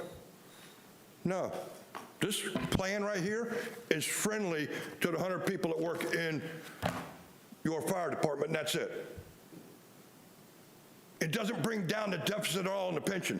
And if they can't pay for it, you can't pay for it, guess who pays for it?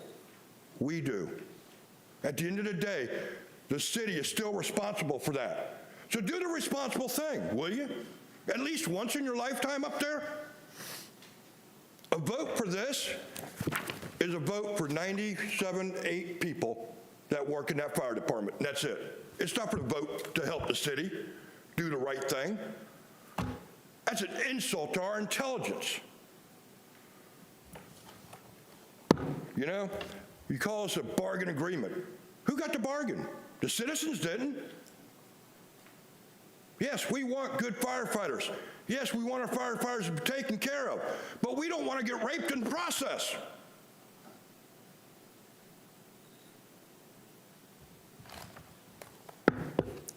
It's amazing. For 3 years now, I've heard people talk about a deficit in pension, and yet this commission has done absolutely nothing to help it. Nothing at all. Matter of fact, if you okay this, you make it 10 times worse. Nick Luley, please.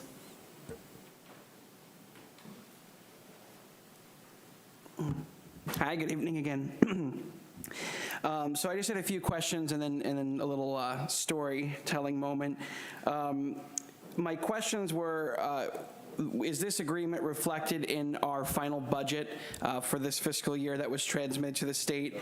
And I suppose if not, my next question would be, will we be seeing some budget amendments coming up in order to increase the money for that?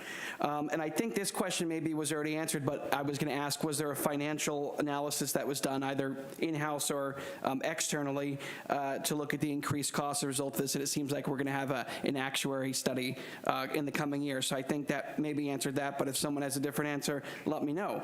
What I wanted to bring up was I grew up in the city of Jacksonville, and there came a point where that city had a $1.6 billion with a B deficit in their public safety pension. And what ended up happening was, when we've seen it here, we saw this year with our liability insurance for the city, essentially they were put over a barrel and the drastic action had to be taken. In that case, there was a half-cent sales tax that was extended for, they took an existing one that was for an infrastructure project and they extended it decades in order to pay this down. So my question is, if we do have an unfunded liability for this pension, are we going to get to a point where either we're not giving folks who worked, decades their pension, or are we going to have to take drastic action and do some sort of substantial tax increase on our citizens? And what happens if the dais can't agree on that? Again, I wonder if folks just end up missing out on their pension. So it seems to be a problem that would be better to be solved now, if there is one, versus thinking about this in 10 and 20 years. Again, when we're over that barrel and closer to this number, I don't think we'd see that here in Deltona, 1.6 billion with a B, but we could get, significantly up there. So those are just the questions I had. If we can get some answers tonight and some of that, it'd be appreciated. Thanks. Brandy White, please.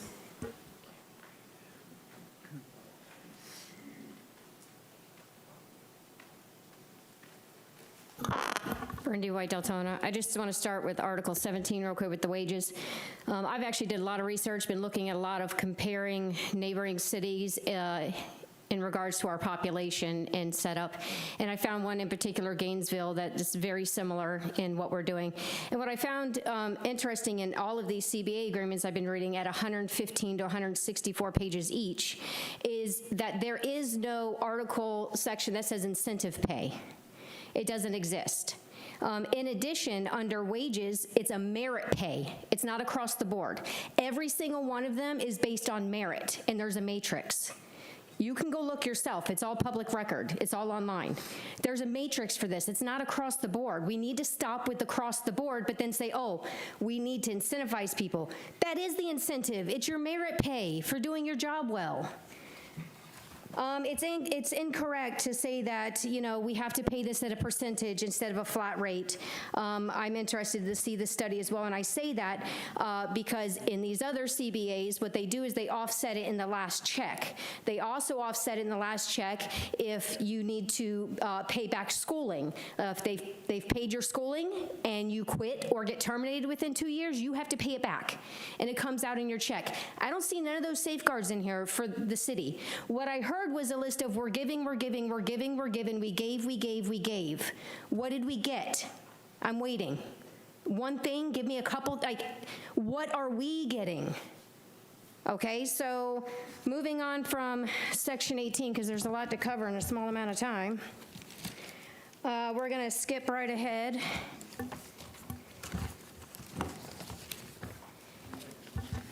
And go to the education incentive plan on 31. Same thing with that 2-year termination, but that is also merit-based. A gets 100% reimbursed, B 90, C 75, D, F nothing, masters only A's get paid. The thing here is, again, they're paying a certain, they're not paying an amount per hour. It's a flat thing. We're paying this for you. Once it's paid, it's done. It doesn't reoccur year and year and year and after. Moving on, we kind of touched base on the transport issue. Again, we're talking about, it's your verbiage in here, guys. That's what's wrong. You're saying revenue. No, you have to act about expenses. Where's expenses coming in? That's not even offsetting expenses. Let's talk profit. How about the profit made can be split up? That's right, there is none. That's why it's not worded that way. So we're actually not only paying for the program, but now we're paying extra into the program based on you getting rid of that addendum they're asking for. Moving on to vacation time, same thing. The hours are insane compared to these other CBAs. 1 to 5 years are only 120. We pay 168 for the first year. The second year to fifth year, we pay 216. Other agencies from 5 to 7 years, 144. I mean, this is our comparison. Our 168 is everybody else's 120. Our 216 is their 144. Our 264 is their 168. Our 312 is our 192. Our 360 is only 240. We are being bent over, and I cannot believe, well, you know what? I can believe. I'm not even going to say the rest of these things I point out because I'm wasting my breath, but I can believe this is happening because 3 of you sitting up there received donations, $1,700 in political donations from firefighters, $260 in donations, $450 in donations, $800 in donations, and that's just the last election.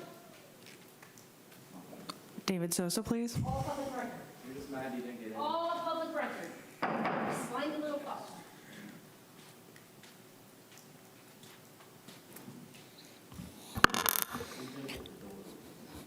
Dave Sosa. All right, on transport fees, I would really like to see some data, some information. Once again, this is a topic worthy of a workshop, not dogs and chickens. This information should have been presented. How much money is generated from the transport, and how much is it costing us? How much money are we losing because we're not collecting? Okay, I know Jody, I think you mentioned it, it's been brought up multiple times. The county takes 10% off the top just for collecting the money, but they don't know what they're giving us. We just get a check, and we're happy with it. We don't know what it's costing us to run these transports. And to me, that's problematic as a business owner. I need to know the cost. I know it's not made to make money. Okay, but where do we stop the bleeding on this? And transport fees, why is it not just put back into the general fund? Why do we have to separate it? Why can't we put the education and so forth in the general fund and just have it as a budget item for that department? Why do we have to exclude it where the city gets $100,000? What if there was $1.5 million made in transport fees? We get $100,000 for the year, and is it a year because it doesn't specify? Is it $100,000 for the year? Is it $100,000 for the 2 years? It doesn't specify that in your agreement. Now, why is that money not pulled back into the general fund and then actually use the fire department as a cost center, because that's what it is, and then pay for it from there? When we look at the pension liabilities, there was a study done, an actuary done, I think 21 or 22. I know the fire union at the time kept coming up saying it's only $7 or $8 million worth of unfunded liabilities. Well, in 2022, the actuary showed there's a $50 million pension liability for the fire department, $36 million of which is funded, and the other $14 million is unfunded. You guys have not even addressed that. It's been brought up multiple times this entire administration. You guys haven't even addressed it. Okay, looking at the CBA, once again, the firefighters are paying 11%, the city's paying 16%. That is no way going to take up that unfunded liability. What is the city going to do to take care of that shortfall? I mean, because Albert said it, the people on the hook are the taxpayers, the ones that actually pay taxes. They're the ones on the hook. Okay.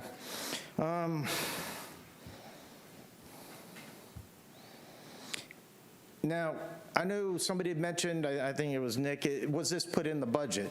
Nick, there's a paragraph somewhere midway through the budget where it said there's going to be $3 million for 10 new positions.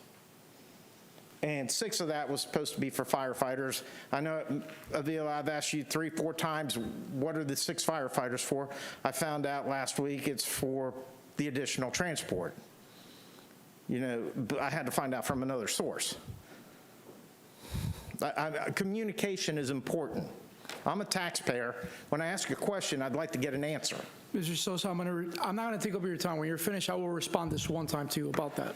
Okay, I'd appreciate it. So that was hidden somewhere in the budget. So yeah, there's a $3 million paragraph in there for 10 new positions. So that's $300,000 a position, and I think some of it was for some incentive pay. I'll call it a day. I'm going to respond to this, and I'm not going to make this a habit. The reason I don't respond to your text messages at 11 o'clock at night is, excuse me, I've let you speak. Be respectful. I've given you answers in the past. You still come to the podium, and you still say you got no answer. So instead, excuse me, I'm speaking. Excuse me. Instead of giving you sound bites, I send it right to the city clerk, and when she responds to you, you say that you don't need it anymore. That is a fact. Because it took 6 months, and I've already got the budget. I don't need it 6 months later. Who's next? Richard Bellick, please. A question that's not a PR.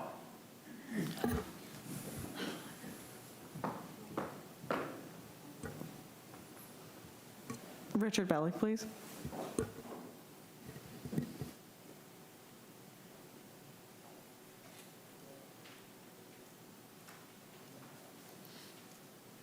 That's uncalled for what you just did, Mayor. I think I got the solution.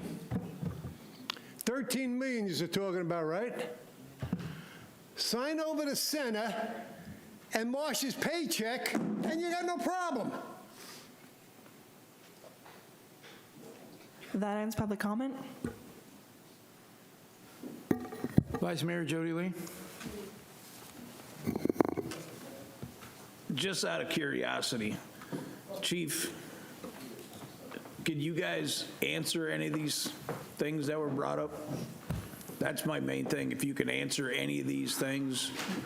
I mean, you just heard everything we did, so. Yeah, I tried to make some notes. It was hard to keep up, honestly.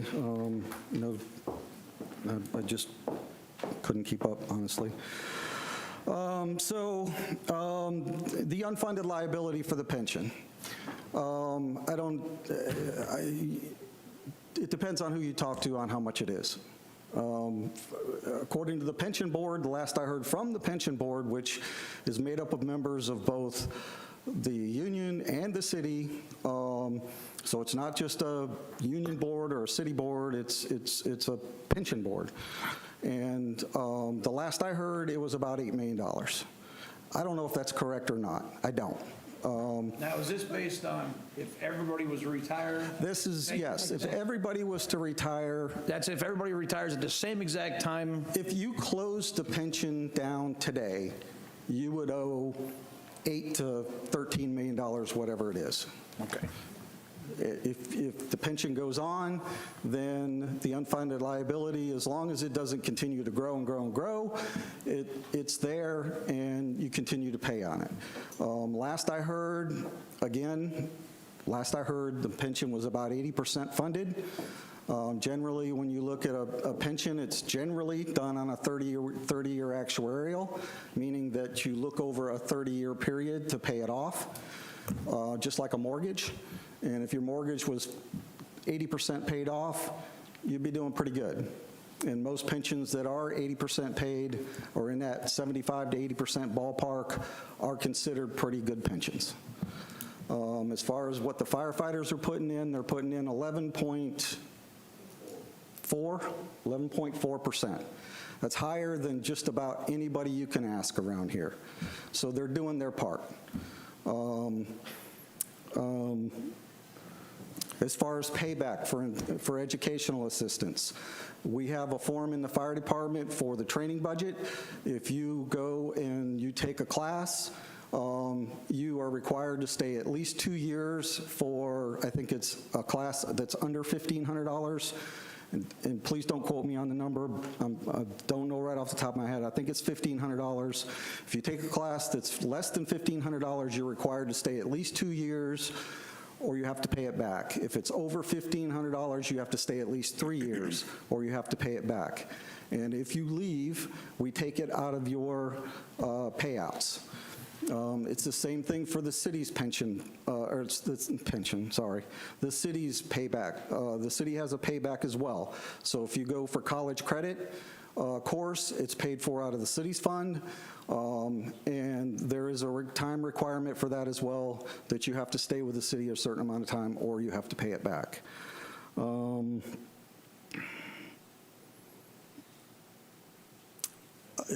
Any other questions? I'm sorry, I don't. I have a couple of questions, and then we'll go to Can I add Commissioner something? McCool. I'm sorry, you want to ask him a question?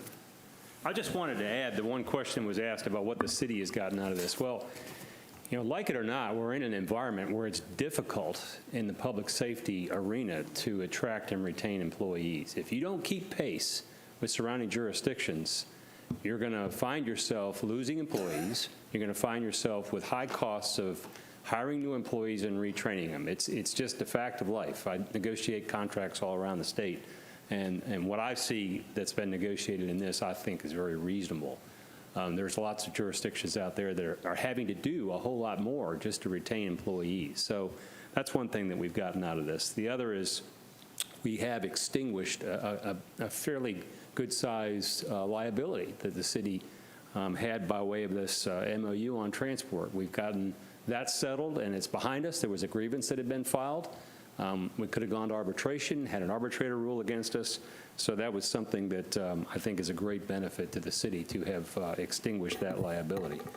And I think just again, keeping pace with surrounding jurisdictions. Also, this contract, I was brought in probably 2 years ago, and I took a look at this contract, and it seemed to me that there were a lot of articles that had some very confusing language in it. It had language that I think was very difficult for administration to administer, and we cleaned up a lot of that stuff. So that doesn't sound like a whole lot, but it's significant when it comes time to trying to administer a contract and have someone, especially in the bargaining unit, pick it up and be able to read and understand what the obligations and benefits are. So I think we've derived some benefit, a fair benefit from this. Just my 2 cents. Starting salary for firefighter in Orange City is $1533, and their medic incentive just went to $11,000. Ours is 9 and then 10. Trying to think of the other stuff. Well, why don't we take some questions? I don't think anybody in this room would start a job at $15 an hour, so if people are So I got some questions, right? And look, there's this misconception just because we're asking questions, everybody here hates the firefighters. That's not the point, right? I have concerns. I have a lot of reservations. Obviously, this is the first contract that I'm dealing with for the firefighters. I try to ask a couple questions, and all of a sudden, it's like, why even am I allowed to ask a question? And it shouldn't be right. We should be asking questions because at the end of the day, if we don't have a city, then we're not going to have a fire department. And then we're going to have some 100-odd employees out of work, right? And then what happens to their pensions? So what is the actual starting pay for a firefighter after you add on all the incentives? Because I asked that question, nobody seemed to want to answer it, and I had to get somebody from a different place to answer that. It depends on what the incentives are. So, Your mic is off, Chief. I'm sorry. It depends on what the incentives are. So, roughly, it doesn't have to be, I'm just looking for generality. So 1530 times 2990 gives you $45,747. That would be starting, actually the starting pay is a little less. That's with your built-in overtime that you get every week by working over. Our firefighters work an average of 56 hours a week. FSLA allows you to pay up to 53 hours in straight time, and then anything over that is overtime as compared to a regular employee where you have to pay overtime over 40. So the firefighters work on average 56 hours a week, and so they get paid 53 and 3. So with that 53 and 3, they make starting firefighter EMT would make $45,747. Paramedic on top of that, this first year, we're going to $9,000, would make $54,747. That's with your medic incentive once you get cleared to work as a sole paramedic here in the county. So a starting firefighter would not make, after add-ons or incentives, around $80,000. That's not what they would make. Not base pay, no. No, I mean, they're allowed for, if you're on a special operations team, you can get up to 6 incentives. I did that earlier at $647 a piece. If they work a ton of overtime, just round that up to $1,000. So that'd be an extra $6,000 on top of the 54. That's $60,000 base pay. You know, once they get some time on the job, they get longevity pay, which is 10 cents an hour for every year that they're here when they're the rank of engineer or above. So if you got 10 years on, that's an extra $1 an hour. What is the difference, and I'm sorry if this seems like silly questions, they're not. No, right? not at all. What is the difference between a Deltona pension versus the state's pension? Why did we decide to do this versus be on the state pension? Because that's another one of those questions that, God forbid, I ask. I can't answer why, because it was done so long ago. It was just at the time, they wanted, from what I understand, they wanted a little bit more control over what you could do with the pension. With the state pension, it just is what it is. You pay, the firefighters would pay in 3% instead of 11 point whatever, and they would get the benefits that would be with that, which is they would get a 3% multiplier, which means that for every year that they work, they would get 3%. So if you work 25 years, you would get 75% of your pay as a pension. What else is in there? There is a small subsidy for medical. There is no cost of living with the state plan. They do include up to, I believe it's up to 300 hours of overtime that would include into the base. So you would have your base pay plus the overtime for your overall final compensation. With the city's plan, they pay 11.4. They get a 3.2 multiplier instead of a 3 multiplier. They do get a cost of living of 2.4% after, I think it's after 3 years after they're retired. They do not get any overtime included into their base pay other than their regular 3 hours that they get, as part of their regular compensation. They don't get any extra overtime built in where the state gets up to 300 hours, which would, increase instead of $60,000 a year, 75% of, say, just make numbers easy, 75% of 100,000, it may be 120 because of all the overtime that you could work. And that's pretty much the differences in the pension from what I can remember. And the only thing that I can remember as to why we went with the 175 plan as opposed to the state plan was that the 175 was customizable.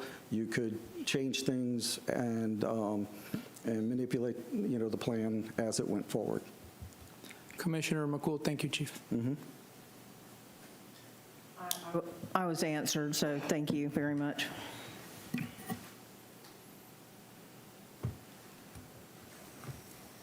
Okay. We have a motion on the floor and a second. Please vote. Thank you, Chief.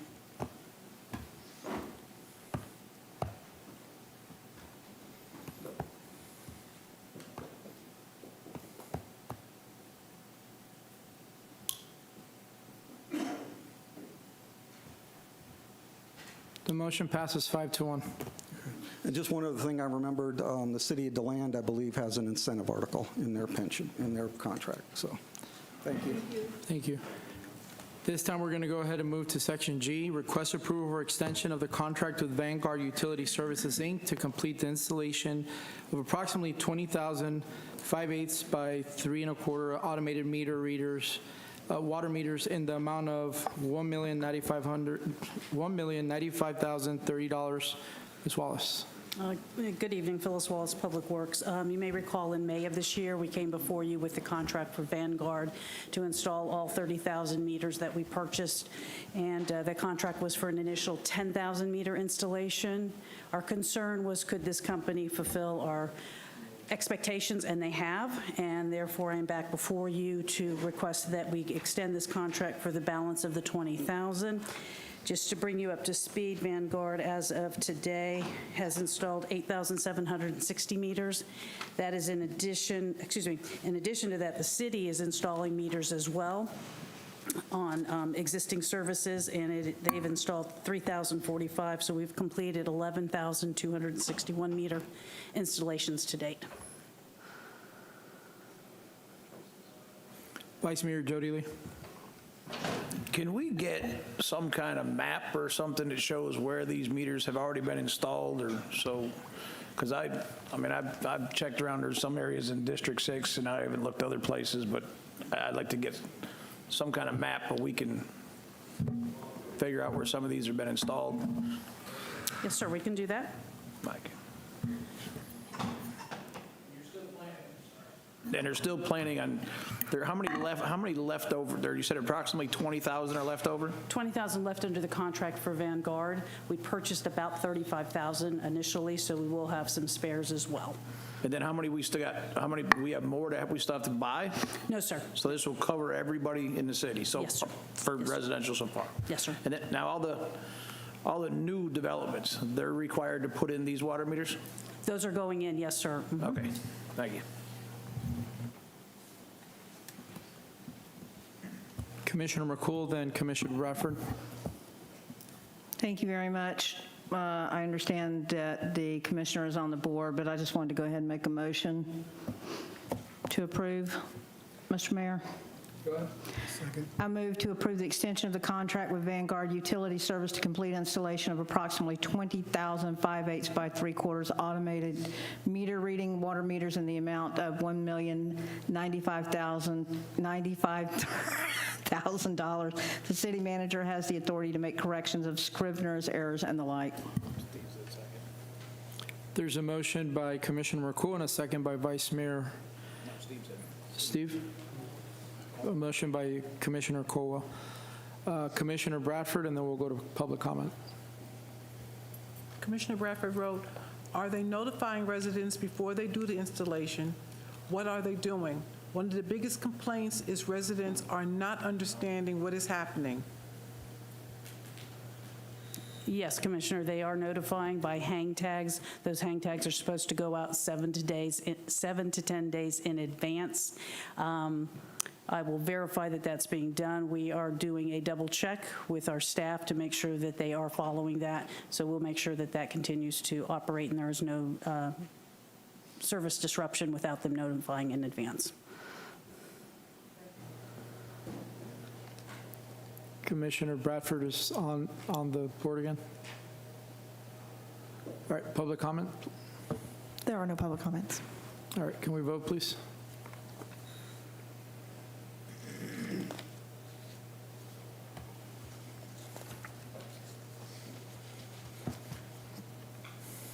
Motion passes 6-0. This time, we're going to go to comments on consent items. There are no comments. There's none. All right, we're going to go to consent agenda. A is a request approval of the City of Deltona Comprehensive Emergency Management Plan, and B is a request approval of a purchase order with Ferguson Waterworks for the annual subscription of Neptune 360 meter reading software.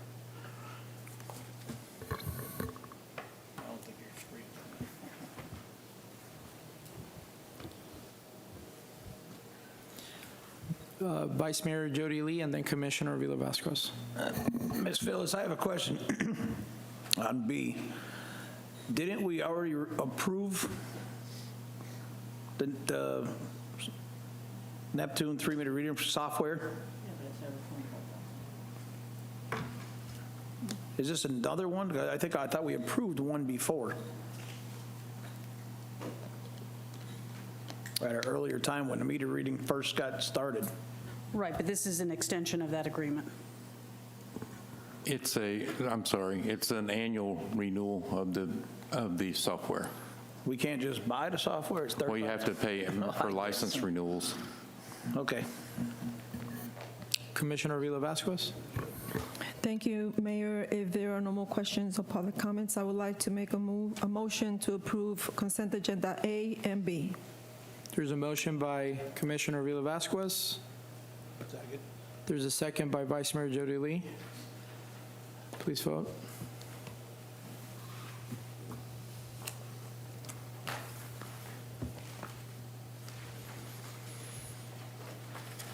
Consent agenda items pass 6-0.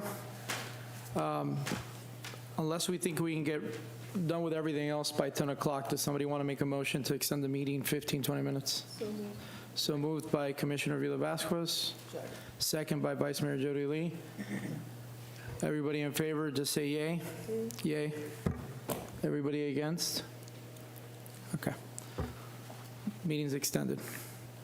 We're going to go ahead and move to City Commission reports and requests. And I'll go ahead and start with Commissioner of District 3, which is Commissioner Villa-Vasquez. None? I have none, Mayor. All right. Commissioner of District 4, which is Commissioner McCool. Yes, I have one request, and I'm asking that for the love of all things holy and godly, that next year, or 2 years from now, we have some resident input. And I know that there is a line, but we have pissed off residents, and I understand it's about the contract, firefighter contract, and I think that the fundamental problem is that we don't have these discussions with the residents, because it's not just who's here, but I've heard other stuff too. And here's the thing, I approved the contract because I spent at least 40 hours on the contract, and I understand between last year and this year, I understand. But a lot of people don't, and there's a lot of verbiage in there that's not understanding, and especially we need work and we need understanding on the pension. The pension is a thing that is, it's scaring people. So we need to work on that. So that is my request, that we do some post-game analytics here, and I understand that this is contentious every time it comes up, and it's going to be, but I hate seeing the chief go through what he goes through. I hate our firefighters going through what they go through. I hate, number one, what our residents go through when there's not understanding there. So I just want to make sure that we try to handhold as we go along. We have smart people, and there are legitimate questions, and there's no availability for them to put input to assuage some of the anger or misunderstanding that might be going on. So I ask that moving forward that we do that as a commission, that we make sure that our residents are heard and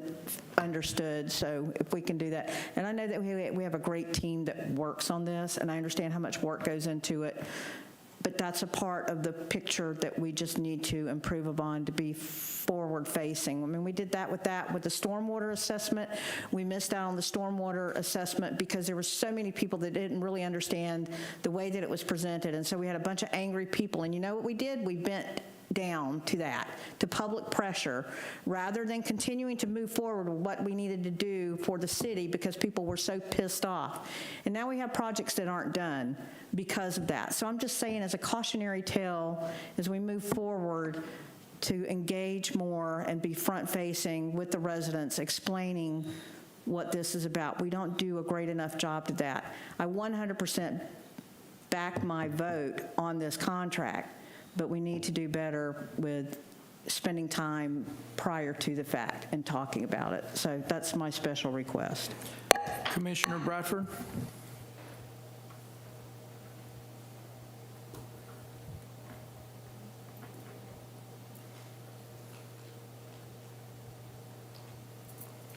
It was brought up by Mayor Villa that there were concerns expressed to him by other commissioners and residents regarding me being absent on Zoom. I am sorry that I have not been able to verbally communicate temporarily. This is not something that I have asked for, but I have been dealing with this the best I can as well. As far as participating in the meeting, the city sent me an invite to be a part of the meeting, and this was the option given to me so I can communicate. If it is the will of this commission to have me removed as District 2 Commissioner because I cannot effectively communicate, let me know. If there is a consensus, if there is a census, and I will turn my stuff into the city by the end of the week. We can, as a commission, remove her. She needs to resign herself. We can't do that. I mean, city attorney, am I right or wrong?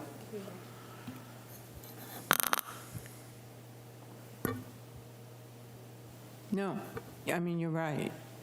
But if you could I also make sure that she understands that I think we can come up with a methodology here to make sure that we can verify who is answering as the commissioner. Yeah. And That resignation has to be on her, not on us. But I'm saying, I believe in the next few days I can get a response to the commission and the mayor and to Commissioner Bradford that should clear that up. Thank you. We couldn't hear what was said. Yeah, is the speaker on the clerk's side? It needs to go up a little bit. It is a little low. Thank you, Liz. Would you like me to read it again? It's fine. Please, Liz, if you could. It's fine. Commissioner Cowell. Yes, I have 2 things. Your microphone, please. It's on, yep. Do we currently have a food truck ordinance in effect, and are we enforcing it? Is there a fee for the BTR in relations to the food trucks, and are we collecting it? No, that's the state's job. That's the state's job. And are we currently checking for site plans and notarized authorizations, property owners, on the property owners, and safety inspections? I'd like to get a report on that.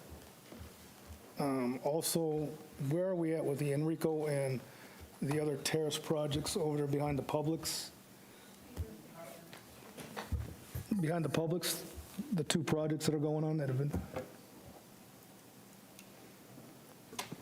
I've spoke to Commissioner Santiago, which is involved, County Commission, which is involved in that project, and he has indicated to me that he got additional financing, so they should be moving soon. They're out there, supposedly, I haven't been out, but they're out there cleaning up around that apartment complex. And as I get more information, I will let you know. Is the funding for both projects or just the one with the 2 buildings? That's for It's both. Okay. All right, that's it. Thank you. Vice Mayor Jody Lee. Microphone. I hate to start this way, but, you know, I've seen and heard different comments and concerns and things coming about termination of the city attorney. You know, there's been some information true, some false about Marcia.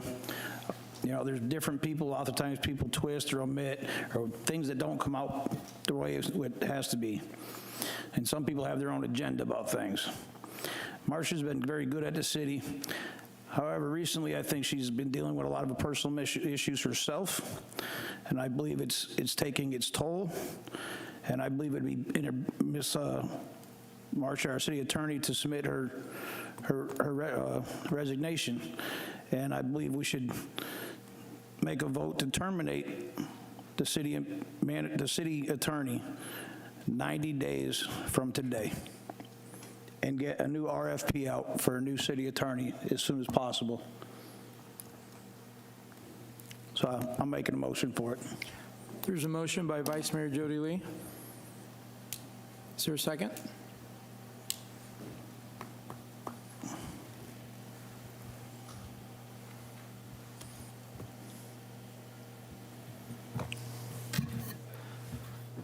Motion dies for lack of a second.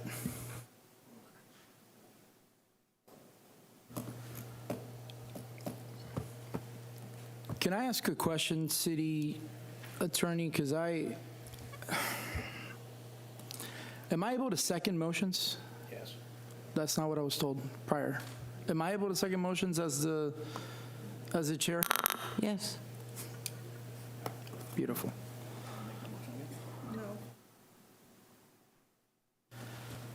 At this time, I'd like to ceremonially hand that over to you, Jody, and I'd like to make a motion to terminate the city attorney for the lack of having a contract ready that we've been waiting for months, for a couple other things, but more importantly, because we need to get our city and move it back together. I get very frustrated when, and I don't expect you to have all the answers, Marcia, this is not personal, but when I ask questions and it's a continuous, I don't know, I build issues. When I'm told I'm able to make motions and then I'm not able to make motions depending on what the topic is, I have a problem.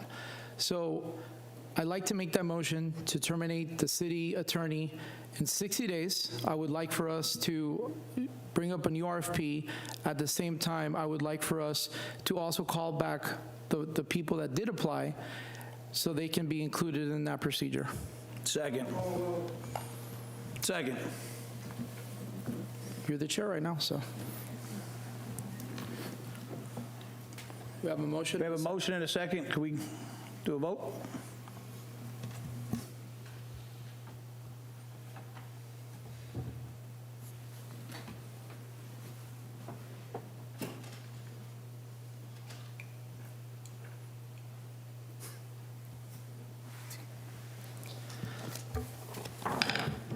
All right, moving forward.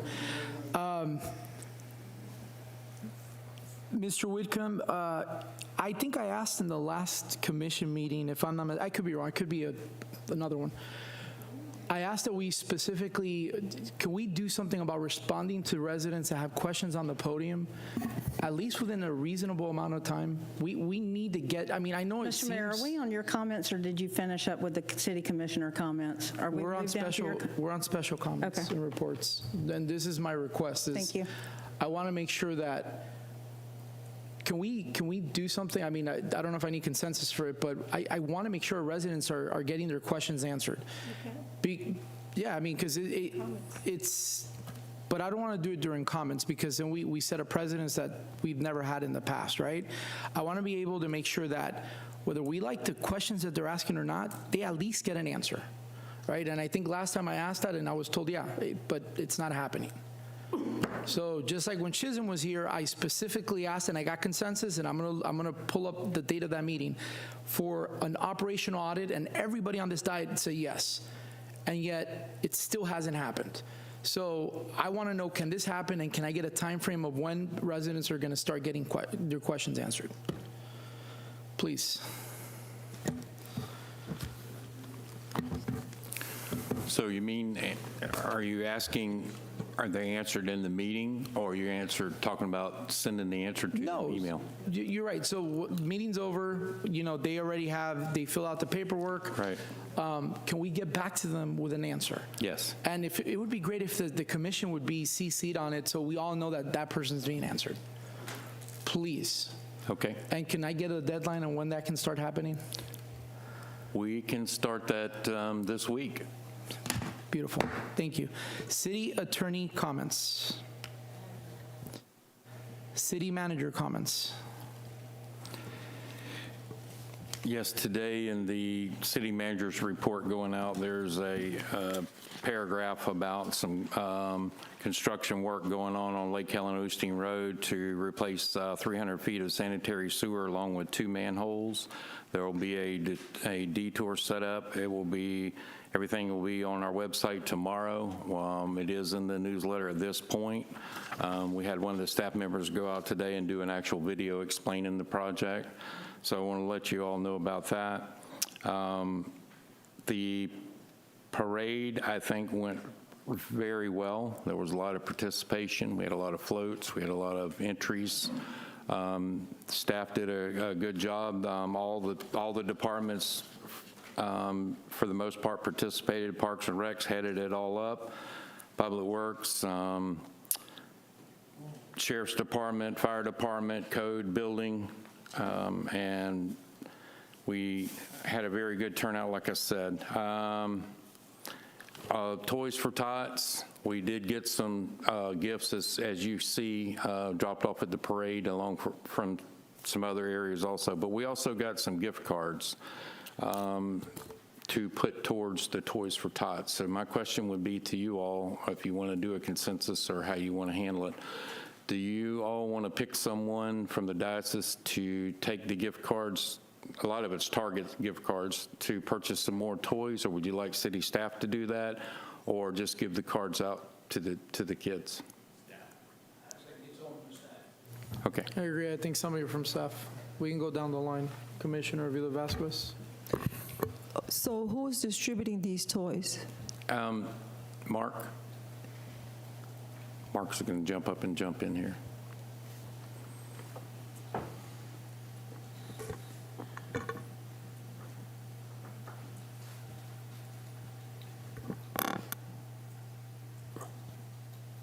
repeat your question one more time, Commissioner?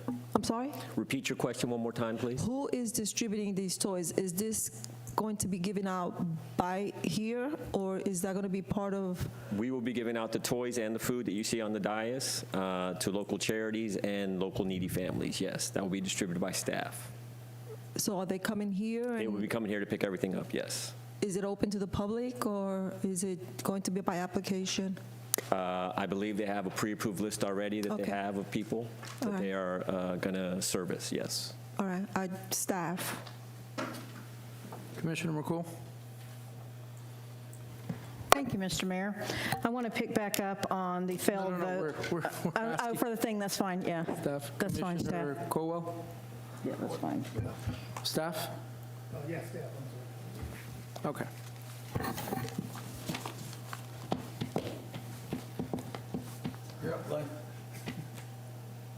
We're still on you.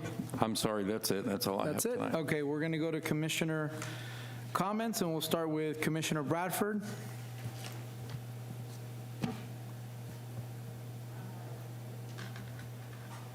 We can come back to her. I wish you a Merry Christmas and a Happy New Year. Perfect. Thank you, Commissioner Bradford. Commissioner Avila Vasquez? Thank you, Mayor.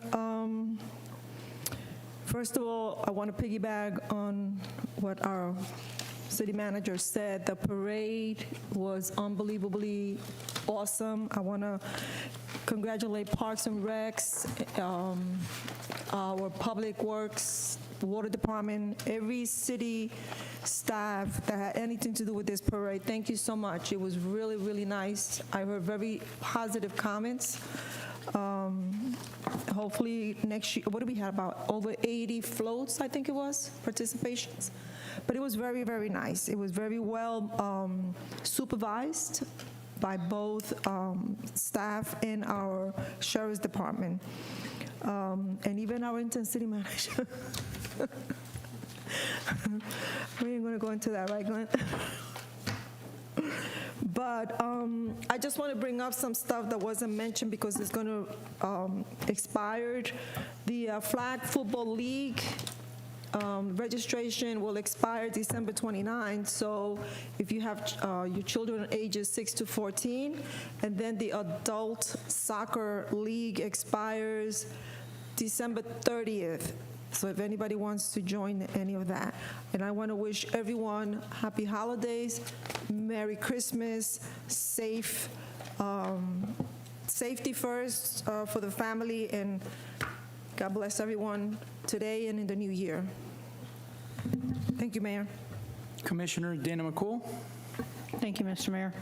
I wanted to go back over the failed vote for Marcia's termination. I did not vote for it because I don't think that's the way to go out. I would ask that Marcia examine herself, and it's no secret that she is dealing with some issues, but I believe that by the beginning of the next meeting that she would have come to us and offer up something. I expressed today my issues to the city manager regarding my fear that we are falling behind on some issues that need to be proactively taken care of, and it's a lot of work. If you're billing that much, then that's a lot of work that goes into that. I don't believe that it's manageable alone, and I asked for an alternative plan to be come up because we have ordinance issues. There's no proactivity right now. We're firefighting at this juncture, so I asked for extra help and for Marcia's legacy knowledge not to be extinguished, and that's why I did not vote for Marcia to be terminated unceremoniously. So that's that. I believe that Marcia needs help. I believe that there is legacy knowledge there. I believe that the billing is crazy because the hours there's a lot of stuff that I don't agree with. However, I would like it to come back at the beginning of the year, and I've expressed this more than one time, and I've expressed it over the last 6 months. So there's that. I also asked Marcia 2 weeks ago to present a contract because there's nothing in the charter that says we have to have a contract. There's agreement in place that the commission voted on. I did not vote for that contract no time that it came, or agreement at any time that it came through.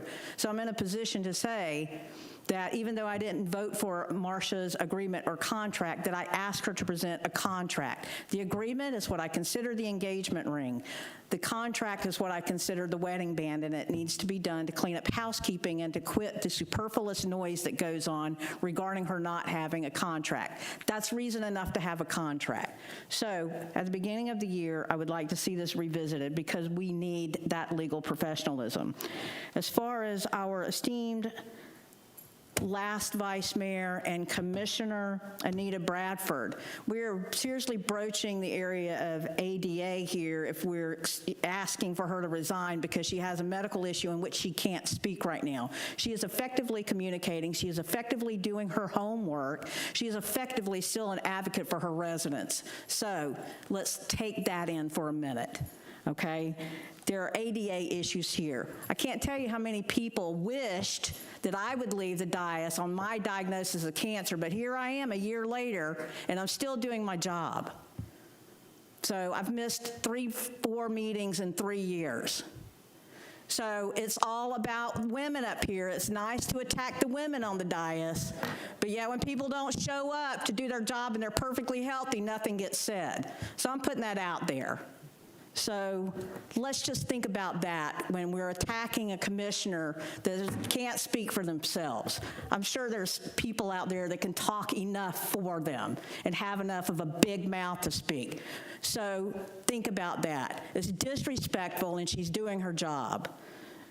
Other than that, have a nice Christmas, everyone, and a happy, holly jolly New Year. Thank you. Commissioner Colwell. Yeah, I just want to wish everybody a Merry Christmas and have a happy, safe New Year. Vice Mayor Jody. All right, here's, I hate to add on to Commissioner McCool's, but we all sit up here. I've watched 3 females get viciously attacked left and right. I'm sorry, it's disgusting. Well, I've seen Commissioner Caldwell get attacked because he don't talk constantly 24/7. This man reads more than anybody I know, so he gets very versed in what's going on. I've watched the mayor get attacked for going to D.C., for taking residents to Tallahassee, for him going to D.C. on his own dime. I watched him get attacked. People are actually trying to do stuff, and we get attacked. I mean, I know there's somebody attacking me for the magistrate hearing I had, which is quite comical what took place. But we're trying to call out stuff that's going wrong in our city. We're trying to fix stuff, and a lot of us have different stuff going on in life, and we're doing the best we can. I mean, our city manager's busting butt over here being our city manager. He has his own health issues. There's tons of people that work for the city have health issues, but we're all trying to work together to get things done. We're trying to do it better for the city. I wish we can come to some kind of consent just to stop. I mean, it's getting to the childish point. I mean, it's way beyond a childish point. I mean, I've got someone trying to find stuff on me from a liquor license and all. It's just, people get stupid. It's getting childish. And if they want to keep attacking me, just knock on my door. Y'all know where I live. I mean, you get on Facebook and social media, and everybody's a social media warrior. I mean, it's funnier than hell. Okay, but on that note of ranting and raving, everybody have a great Christmas. Merry Christmas to everybody. Happy New Year. I can't wait to see y'all next year. Some of you, I'm going to be glad it's going to be a year until I see you again. All I got to say is 2 things. Just to clarify on Commissioner Anita Bradford, the people that reached out, I don't think they said it in a malicious way, especially because they're saying that if they can hear her, okay, she can't obviously speak for reasons, right? Medical reasons. But if they can see her, it just becomes an issue when they can't see, and that's what the city attorney is going to do, is clarify under ADA if that's a thing that we can continue to allow. That's the only thing that person or those people brought up. As far as the city attorney, look, I can work very well with Marcia. She knows that I'm the only one on this dais that not only had her in her top 3, I also didn't vote for her, right? I can still work with her. I have no issue. My issues are very simple. I could not move in with my wife until I put a ring on her finger. I will tell you that. So I'm sorry, Commissioner McCool, I need that ring in that finger because she's getting all the benefits and no contract. I want to see, I'm tired of seeing POs. I want to see the actual, it needs to be the way it has to be. And if we want them to stop attacking us, then let's start getting stuff done the right way, right? That's just the way I see it. So everybody have a very Merry Christmas. Have a Happy New Year. Happy Hanukkah, everything else that you celebrate. God bless you. Good night. Mayor, can I say one quick thing? Meeting's adjourned. I just want to say my health is fine. I'm okay. And I'm serious. I'm okay. So please, please don't worry about me. Even after the meeting?